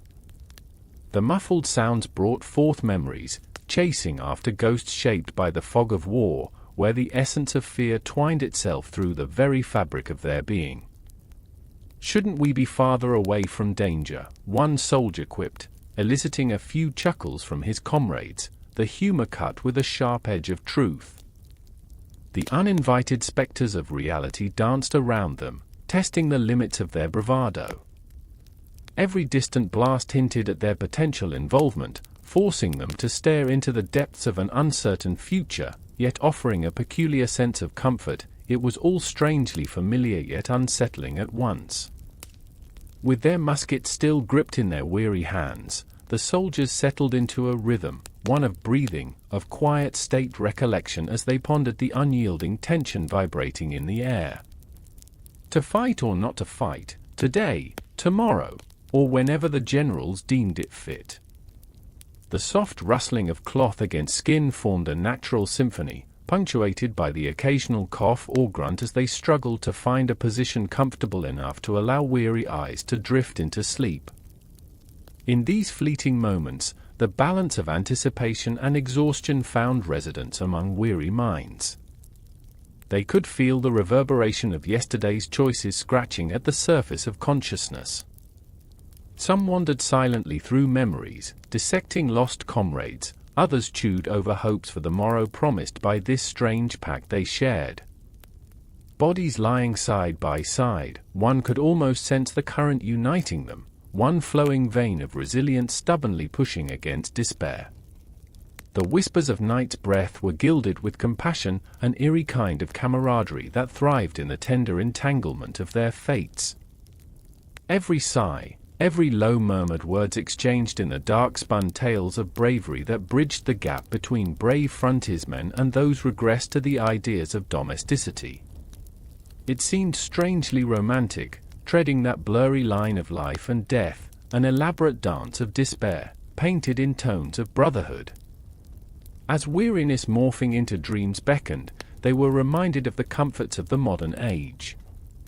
Lying there amongst the confounding textures of their ragged tents, dirt clinging stubbornly to their skin, they were worlds apart from that quick leap from bed to work or the routine of morning tea. Here, they found language twisted and turned, just like the blooded pathways of their battles. The sound of distant cannons faded softly into a drone, a persistent symphony underscoring the hallmarks of sleep. In the present moment, worn by the bittersweet notes of fear and longing, they settled onto the cusp of slumber, both enchanted and mired in sorrow. As limbs quickly grew heavy under the blanket of fatigue, they wrapped themselves tightly within that which they held dear, their stories, their struggles, the whims tethered cradled amongst quiet speculation of hope. And in that moment, the reality was calmed and clarified, laughter echoed through the chambers of their memories. Just remember, one might say quietly to himself in that hushed twilight, at least I have a pillow tonight, and not merely the ground. With that mirthful note, they collapsed into the tranquility of night, draped in the hum of uncertainty, and yet held tightly within their dreams.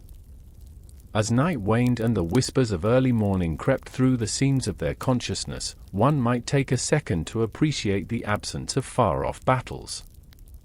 In this modern era, as you lay safely in your bed, comfort awaits in every corner, battles only fought behind the temptation of snooze buttons and the merits of warm covers. When you surrender to the soothing depths of sleep tonight, remember, at least your home does not call upon you for a dance with cannon fire, just gentle embraces from sheets and the anticipation of another day at ease. The relief of temporary reprieve through festivities washes over the encampment like a gentle breeze, bringing with it the tantalizing smells of foods that do not fight back. Amidst the clamor, laughter blooms, marking a stark contrast to the discipline of marching and fighting that fills their days. On this particular evening, the air is thick with the aroma of roasted meat, herbs, and the faint sweetness of baked goods. Soldiers, usually so wary and solemn, momentarily blend into the joy that bubbles forth as they gather around flickering fires. Here, within the flickering glow, their uniforms, stiff and worn by the rigors of battle, bring an oddly festive air to the occasion. The brilliant colors of the regimental coats, dimmed by dust and fatigue, miraculously take on a semblance of cheer. They seem to sway in time with the simple melodies played by local musicians. A far cry from the battlefield, where such colors signal turmoil, tonight they denote camaraderie, an intricate dance of shared moments livelier than a march on muddy ground. Lively voices weave through the excitement, rising and falling like the onset of evening tides, punctuating the cool air with snippets of humor. Stories flow easier with a cup of whatever passes for wine in the army, often thin and, shall we say, less than top-notch. The soldiers find delight in the truly ludicrous, recounting tales of their most absurd escapades, a necessary balm against the rigors of their life. One cannot help but chuckle at the image of a particularly clumsy comrade who, for reasons still unclear to anyone, managed to confuse a barrel of gunpowder for a barrel of wine, a delightful mistake that left everyone both relieved and slightly singed. As these moments carry on, one cannot overlook the amusing juxtaposition, soldiers clad in heavy wool who, for just one night, set aside their burdens to revel in the simplicity of gluttony. Too often, their lives singularly revolve around the drudgery of their duties and the looming clouds of combat. But here, amid the laughter and catchy tunes, they are almost unrecognizable. Each soldier, sharing rumors and dreams of what awaits them once the campaigns settle, become giants in their imaginations, delving into topics ranging from fantastical lands and bucolic orchards to the intricacies of dreams revolving around rich feasts. Yet, the night is not without its irony, for amid their merriment, a knowing gaze across the fire reminds them of the thin line they tread. The laughter may ring true, but as the sun sinks low, it lingers heavy with thought. One soldier cannot resist the urge to poke at the pretense. Ah, wouldn't it be marvelous if this was every night? His wry smile echoed in the gazes around him, for they certainly knew that whenever dawn broke to bring their grim realities upon them, they would have to put aside the night's joy and don their stoic personas once more. After all, feasting amidst the population of distant towns proved that war could be interrupted by the simple act of eating, though they imagined being serenaded by a dog's bark was arguably less charming than the music of a ballroom. Throughout the gathering, soldiers swap banter and menus of dreams while their bellies fill with whatever makeshift feasts they concoct. The light-hearted discussions are overlaid with nuances of profound melancholy. They exchange ideas not just about who might marry first but also about the quaintness of life before battles turn to be their daily fare. Who could have thought that the romanticism of soldiering included dreams of farming or making cheese, while away from the encampment? As one chortles about his imagined dairy empire, the taste of sharp, aged cheddar dances tantalizingly before everyone's minds, and laughter roundly echoes into the cool twilight. Indeed, while the clatter of wooden bowls resounds like some melodic echo of the night, one cannot help but feel the warmth that draws them closer as they huddle around the forfeited remnants of meals, most likely accounting for the most personal and treasured moments of their lives. It is here, beneath the stars, when they realize the nights might differ, yet the craving for human connection remains endearingly consistent. The peculiar intimacy of shared food, though seasoned awkwardly with the realities of war, becomes a unifying force. With each shred of cheese and bite of bread, tales grow in characterization, just as jars of pickles *, a mystery of the ages, really, * bring laughter echoing through the gathering. They reminisce about the joys of home-cooked staples, dreaming of returning to kitchens filled with warmth rather than the drudgery of nightly campfires.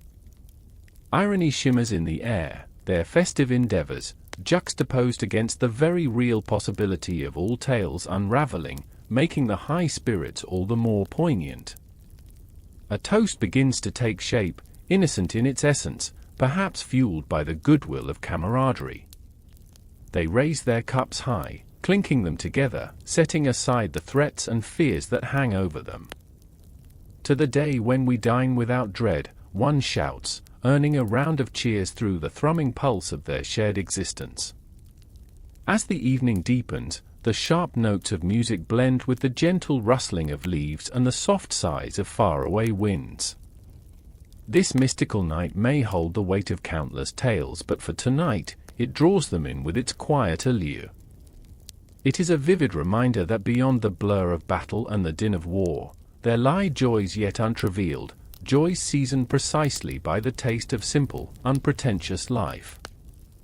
And as they relish these stolen moments, the soldiers can't help but find mirth woven through their hearts, like a tapestry bright and resplendent, colorfully adorned with hopes all their own. Across the flickering shadows cast by the firelight, one might slightly envisage a world far removed from mud and blood, perhaps one filled with the fragrances of warm bread straight from the oven, with laughter blossoming freely among friends. Wistfulness pools over them, a gentle reminder that such thoughts bring comfort against the bitter winds of reality. As the night stretches on, laughter fades into quiet conversations held close to the embers glowing dimly. They savor this temporary reprieve, simultaneously nostalgic and hopeful. It lingers like the smoky tendrils of the fire curling into the stars. When all else feels bound by duty, these moments of human connection become a refuge, radiant with the promise of a better tomorrow, even as they face an uncertain fate. In this world, where discipline meets revelry, they find that perhaps joy exists within both sides of existence, a balancing act that flows effortlessly from laughter into the night. Ah, dear listener, how comforting it must be now to reflect on how far we have come, in our ease of routine and the culinary delights that await us at every corner in the modern world. You are free from the awkward gathering, away from makeshift meats and unsung melodies. As you nestle into your bed tonight, revel in the knowledge that your meals require no cannon fire to become a reality. You may drift off to sleep, knowing the only battles you need to face lie in deciding what to have for breakfast tomorrow, perhaps a choice between waffles or pancakes, with the dignity of flavored syrups serving only to sweeten your dreams. The night watch settles in, fracturing the calm respite of autumn air with faint echoes of nocturnal wildlife, a soundscape both eerie and mystifying. Under the pale, ghostly moonlight, shadows dance around the edges of the camp, while the soldiers, drowsy yet dutiful, assume their stations. Each breath they take, carved from the cool dampness of night, is heavy with the aromas that waft through the camp, the pungent blend of earth, sweat, and smoke from the low-burning embers, remnants of the day's fires fading into memory. The mounting silence is punctuated only by the occasional rustle of a distant fox, its curious snuffles breaking through the stillness like the soft tap of a wandering heart. The soldiers peer into the ink-black night, their senses keen and hyper-aware, as if the shadows weave threats between the flickering light of lanterns. They huddle closely, blankets wrapped tightly against the chill, their woolen garments heavy but comforting, against predators more formidable than wolves, the thoughts of battles not yet fought, or wars that never truly end. The textures of the cold ground beneath them entwine with fatigue, pulling at their lids, letting visions of warmth and retreat slip further away. The idea of fleeting dreams dances just out of reach, painted with shades of something once sought, home. Even reports of distant battles sound more like lullabies on these nights. With time, the songs of war blend into a dreary ballad, each note steeped in anticipation of what lies ahead. Amidst the cascading silence, it provides a strange solace that lulls them toward the edge of slumber. Last I checked, no one put a price tag on your happiness, but here we are, faithfully playing shepherds of the dark, mumbles a weary soldier, breaking the quiet with dry humor. The jest hangs in the air briefly, much to their collective amusement, a spark igniting laughter that warms the cold corners of their shared solitude. Who knew that duty could breed such camaraderie? As they lean against the cold walls of the canvas tents, they exchange cautious glances, lighting the gloom with shared smiles that speak volumes without utterance. Each one of them knows that, together, they walk a tightrope of loyalty and survival, blessed by the safety net forged within these layers of sound and silence. But even as they share tales of home, the sweet comforts of real nights spent without the perils of war, it becomes clear that loosening the grip of dread and discontent is a fragile undertaking. They half-heartedly take note of the darker shade creeping into the edge of their conversations, yet, the soft rustle and whispers of dreams distract them. The satisfying crunch of autumn leaves, indicative of seasonal change, ushers in bittersweet memories of fields once tilled, or sandbanks where they played as children, lives that might as well be visions from another realm. Tonight, let's raise a toast to dreams when we may have to wake up at dawn to march again, another soldier smirks, lifting an imaginary glass to the heavens. To the sweet taste of mud in the morning. Laughter erupts once more, momentarily pushing aside shadows that linger in the back of their minds, even if just for a brief spell. Now and then, their focus strays back to the quiet sounds drifting in from the distance, vibrations of life somewhere outside the protective walls of their camp and away from the battlefield, laughter from a nearby village, perhaps, and the gentle hum of music that wafts enticingly through the air. What a peculiar sensation that invites envy and nostalgia at once, as they picture warm hearths filled with families, the sense of roasting meats, and the joy of bonds uncomplicated by the tedium of war. Ah, how they crave the simplicity of it all, that inviting notion of belonging rather than watchfulness associated with unnecessary tasks, mundane rituals marching through time and space. Just as they manage to bridge the gap between themselves and a rural world richly colored by simplicity, one of them abruptly declares, "I'd trade my entire week's rations to taste warm bread straight from the oven." The men chuckle softly, eyes glazing over with remembrance of home-baked goods, aware of the mocking irony in their own remarks. With the serpentine hours of night unwinding like silk, the challenge remains palpable. The air clings to their clothes, a mix of dampness mingled with the heavy scent of inevitable rain. These soldiers know that any promise of dreams morphs quickly into haunted gazes trained on stars too far away to offer solace. The wait drags on, moments hanging and stretching as they lean closer to the edge of their shared ethos. Voices drop to whispers, tales weaving in and out of truth and embellishment like threads in an unfinished tapestry.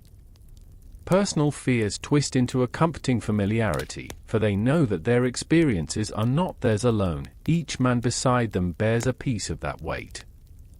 They exchange soft glances, an unspoken pact forged over evenings spent under the moon's vigilant gaze, promising a watchful eye in the depths of night. Time slips by, where 1 hour becomes another round, and there remains a comfort in routine, even one punctuated with the distant rumble of cannons or the unfurling of orders that seem distant yet dangerously close. They take measure of how painfully aware they are of their very being, held captive in this eternal tribute of endurance, echoing the silent cries of myriad souls lost to the battlefields of the days before them. As the smell of smoke from the flickering campfires wraps around them like a heavy shawl, it stirs within the soldiers a peculiar mixture of bitterness and warmth, creating an atmosphere ripe for reflection. They ponder deep and heavy questions in the darkness, threading philosophers' contemplations about the nature of war, purpose, and existence itself. Amid this echoing silence, philosophies emerge and dissipate as easily as the night air, their voices building, challenging the dim rhythm of the night. Finally, minute by minute, faces grow weary, eyelids dipping heavily as the grasp of fatigue settles deeper within them. And yet, a keen sense of responsibility tugs at their shoulders, a reminder that evening duty farms no room for slumber. They lean back, eyes closed, mind balancing on a fine edge. Should they yield to the night? Surrender to the weight of exhaustion? Or would fate demand one last dance with awareness before the dawn of a new day? After all, who would brave the dark for trivialities when dreams can be offered under the siege of a blanket stitched from unshed tears? The blend of laughter and silence merges into a symphony, their sleepy banter mingling with baseline fears, weaving a tender fortitude around their fragile spirits. As the hour glides past, mingling with the gentle caress of driftwood smoke, the outside world seems to narrow, while time stretches endlessly, making their souls feel petty, vibrant, and trivial, a compliment too rife with irony in its lament echoing the tragedies of time. Endurance finds its way into their very bones, and surely it works in gentle ways. Off ashes of bygone days cling to their hearts yet possess the faintest shimmer of hope. As one soldier leans back against the earthy ground, cocooning deep within the severely stained layers of their blanket, they let themselves drift further from the bitter clamors of war. In the interludes of silence, the dance of history carries on, wrapping itself in the profound irony of the soldierly life, a paradox even history often fails to capture. And herein lies the irony that often unfolds. A soldier's venture through life casts shadows contrasting the realm of modern comforts. You now inhabit a time replete with cozy homes, well-cooked meals, and promise in every sip of a warm drink. At least you need not court sleep with cannons echoing in the night, nor keep vigil with the whispers of men who weigh the war against the soft caress of dreams yet unattained. In a quaint close, as sleep beckons and you ease into the sanctuary of your dreams, do remember that, behind mundane life, parallels of hardship line the paths of socks and soft pillows that cradle you each night. No marching boots scrape against your doorstep, nor do the specters of war's promise more than the sweet release of nightfall. Such comfort simply remind us that whether we win or lose in life, some battles are best left to memory, and all the simpler, quieter days that follow. Amidst the softening shadows of evening, the soldiers gather around their flickering campfires, their voices barely above a whisper.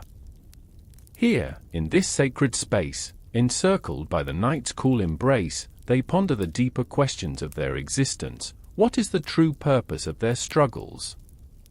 Conversations arise, dry and unyielding, echoing the vast landscape of philosophizing that seems to accompany a life led in the grips of war.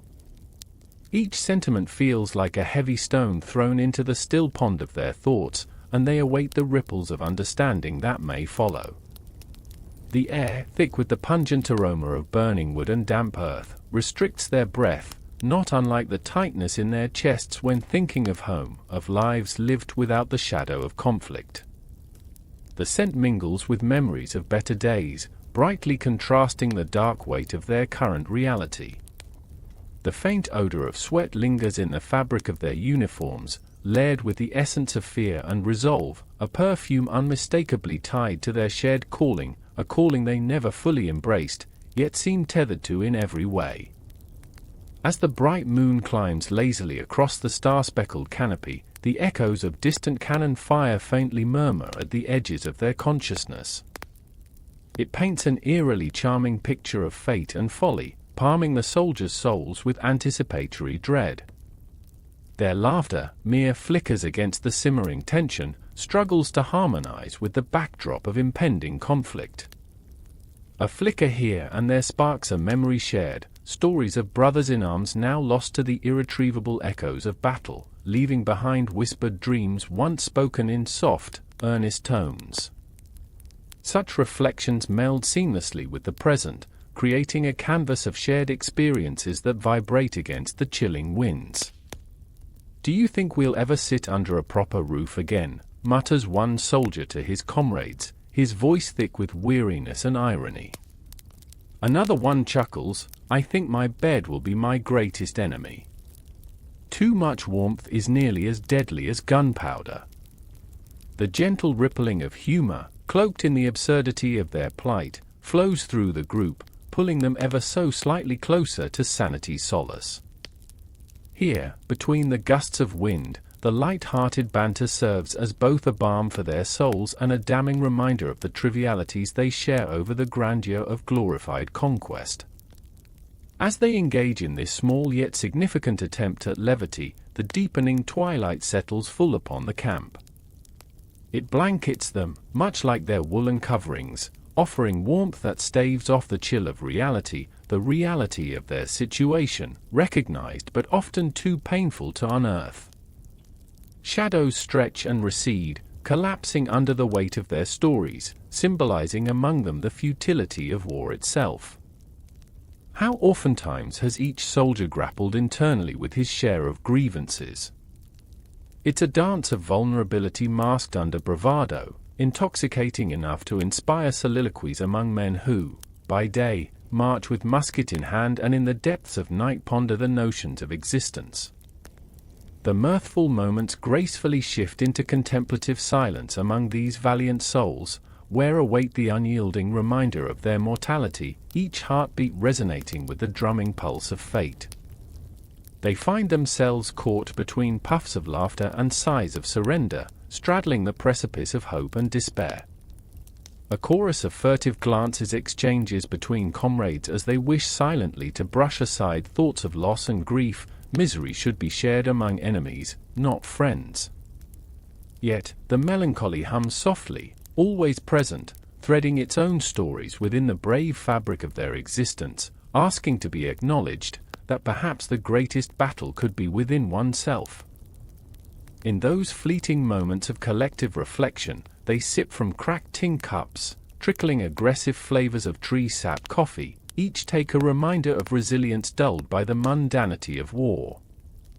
It tastes neither of ground beans nor sweetened indulgence, but rather echoes an unwanted familiarity, resembling an earthy mistrust draped in bitter seconds.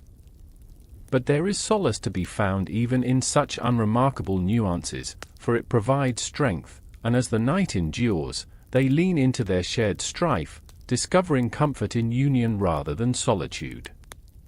Grey clouds sweep across the silver moonlight, just as their thoughts flit through scattered ideas of home, a place where flowered fields beckon and laughter fills the air without hesitation. "If only we had our mother's stews," another soldier sighs, adding to the tapestry woven with threads of longing.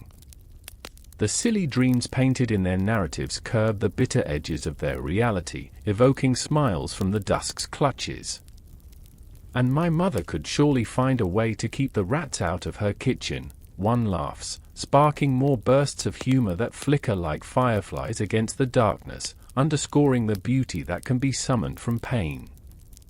As nighttime intensifies, the crackling wood and rustling fabric become a comforting lullaby, inviting delicate sighs of contentment among rough-hewn hearts searching for reprieve.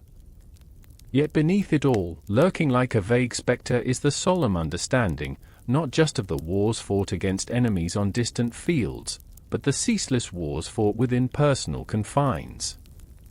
The quiet defeat that ebbs in the stillness becomes a stark reminder that the hour grows late, and with it comes the smallest of fears. Tomorrow inevitably promises more toil, sweat, and struggles bearing a haunting familiarity. A soldier whispers, "Will anyone ever remember us when all is done?" A poignant thought mingling with the night air, thick as it is with uncertainty.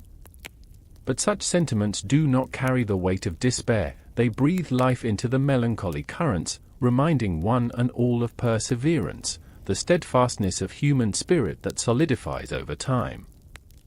Oh, sure, another grips. Historians might have more interest in the color of our clothes than our tales of suffering. They conjure laughter out of thin air, sparking warmth in each timid heart cloaked in shadows of uncertainty. And so the minutes waver, drifting between reflection and jest, offering them a curious irony almost too sweet to digest. The night stretches into an interminable silence, dancing into the dawn, for even sleep seems to slip through their weary fingers like grains of sand. Each thread of thought hangs momentarily before surrendering to the march of time. Comrades who share burdens find solace in shared vulnerability, revealing pieces of themselves one slow breath at a time, little lapels of existence stitched into the aura of the campfire's glow. When at last they yield to the thick shroud of night, with dreams rattling restlessly at the edges of their minds, they rest assured that with each rising sun, dawn delivers promises intertwined with memories. Beneath the flickering embers lie the remnants of their whispered hopes, hopes that linger against the night like shadows, even if tomorrow reveals only more of the same, echoing a groove dug deep within the fabric of their lives as soldiers. Perhaps, then, they need not fear the futility of their existence, knowing that the sum collected will serve as an offering to unremembered futures, pulling at threads of history long forgotten. And as the soldiers begin to let sleep envelop them, they must appreciate this dance of irony. They, who walk through the center of a tempest, truly understand that even in the heart of darkness, glimmers of humor seep through, stitching together the torn fabric of their lives. Each smirk shared offers grace amid despair. And so, they surrender to the quiet, drifting into the night, conscious that even in the throes of war, humor can be a lighthouse amid the gloom. With that sweet irony swelling in the air, they float softly toward dreams, perhaps that other battle, a battle fought with dreams of life outside this veneer of chaos. Remember as you lay your head to rest, secure in your corner of existence, not all battles are won on fields of dust and despair, some prosper through the shared echoes of laughter. The day, for a soldier, lingers with an ominous familiarity, drawing its weary veil over every corner of existence. As night folds itself into dawn, the remnants of yesterday drift away, a gentle reminder of the incessant grind that characterizes military life. Tomorrow's march beckons with its promise of monotony, the echo of boots in sync, a continuation of unremarkable routines wrapped in the grand design of warfare. The air, heavy with the aromas of damp earth and distant pine trees, still cradles the scent of yesterday, the musty remnants of sweat-soaked uniforms mingling unabashedly with the smoky tendrils of campfires long extinguished. A soft breeze carries the ghost of laughter from hours past, twirling it around like wisps of memories. Here, within the muted illumination of the encampment, time appears to slow, creating a surreal stillness broken only by the sound of a solitary owl hooting somewhere in the distance, a wise observer of this odd parade of humanity. With each flicker of the dying embers, thoughts of camaraderie drift through the tent like shadows, revealing the cracks in their facades. The scent of unshaven faces and the distinct whiff of tar from poorly built tents plays a cruel jest upon their noses. But beneath that grizzled exterior, fleeting moments shared, those countless meals of hardtack, the odd chuckle over a botched drill command, and the stories exchanged under the pale glow of stars reinforce the fragile layer of brotherhood binding them together. Drifting further into memories, a soldier recalls those small, vibrant flashes, a moment of laughter shared with a comrade, perhaps sparking joy despite the weight of their rifles. It's within these fleeting intervals that they find comfort amid their complicated lives, mirroring the way that laughter curls around the necks of grief, a gentle embrace amidst the chaos of bullets and bombs. The absurdity of it all reinforces a painful truth: in a life strung together by hardship, even the slimmest threads of levity become valuable lifelines. As the night deepens, wrapped within the cloak of fatigue, each soldier lays quietly within their respective corners, their coarse wool blankets tucking them into an uneasy peace. With no signs of comfort available, only the warm whispers of shared experiences, the men allow their limbs to surrender completely. They know the day awaits, just beyond the threshold of dreams that flicker in their minds, augmented by visions of home, perhaps filled with lavish meals and tender, carefree moments. It is the sharpness of dawn that will pierce through this refuge and invigorate their senses with an array of smells, the scent of new possibilities layered under the aroma of mud-laden boots. But first, they must navigate this realm of sleep, striking a delicate balance between the impossibly heavy weight of fatigue and the anxious anticipation of another day marked entirely by disarray. As the hours seamlessly blend into each other, they drift further from consciousness, their bodies unraveling beneath layers of somnolence while embracing the present moment. It's effortless to slip away into that elusive place where dreams mingle with reality, a soft paradise their collective spirits cling to, even in the darkest of hours. And somewhere in that stillness, a gentle chuckle perhaps escapes, whether it's about the misfortune of yet another latrine cleanup or the absurdity of oncoming battles, the laughter tumbles freely among the dwellers of this transient home. How remarkable, they might think, to find warmth in one another's company amid the shadow of war. At last, as weariness reigns supreme, thoughts flutter and collapse into pleasant randomities. A delighted whimsy about what simple comforts await at home: fresh bread, soft hay perfectly arranged in a cozy barn, and the sweet reminder of the sun rising unhurriedly over the landscape.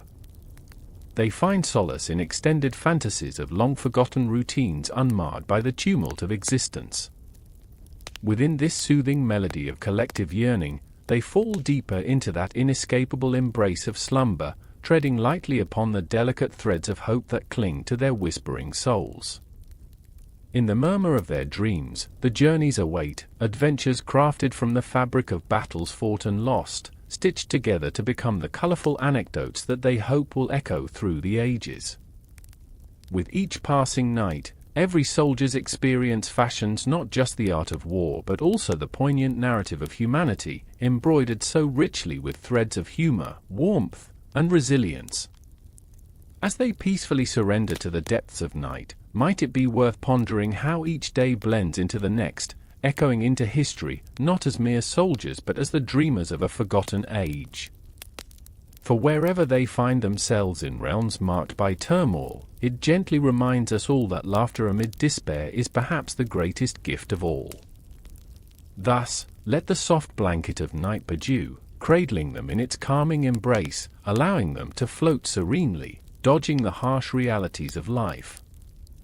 When you nestle down in your warm sheets tonight, embrace the tangible comfort of your surroundings, indoors, perhaps with grazing sunshine peeking through curtains, a bowl of cereal waiting patiently for you.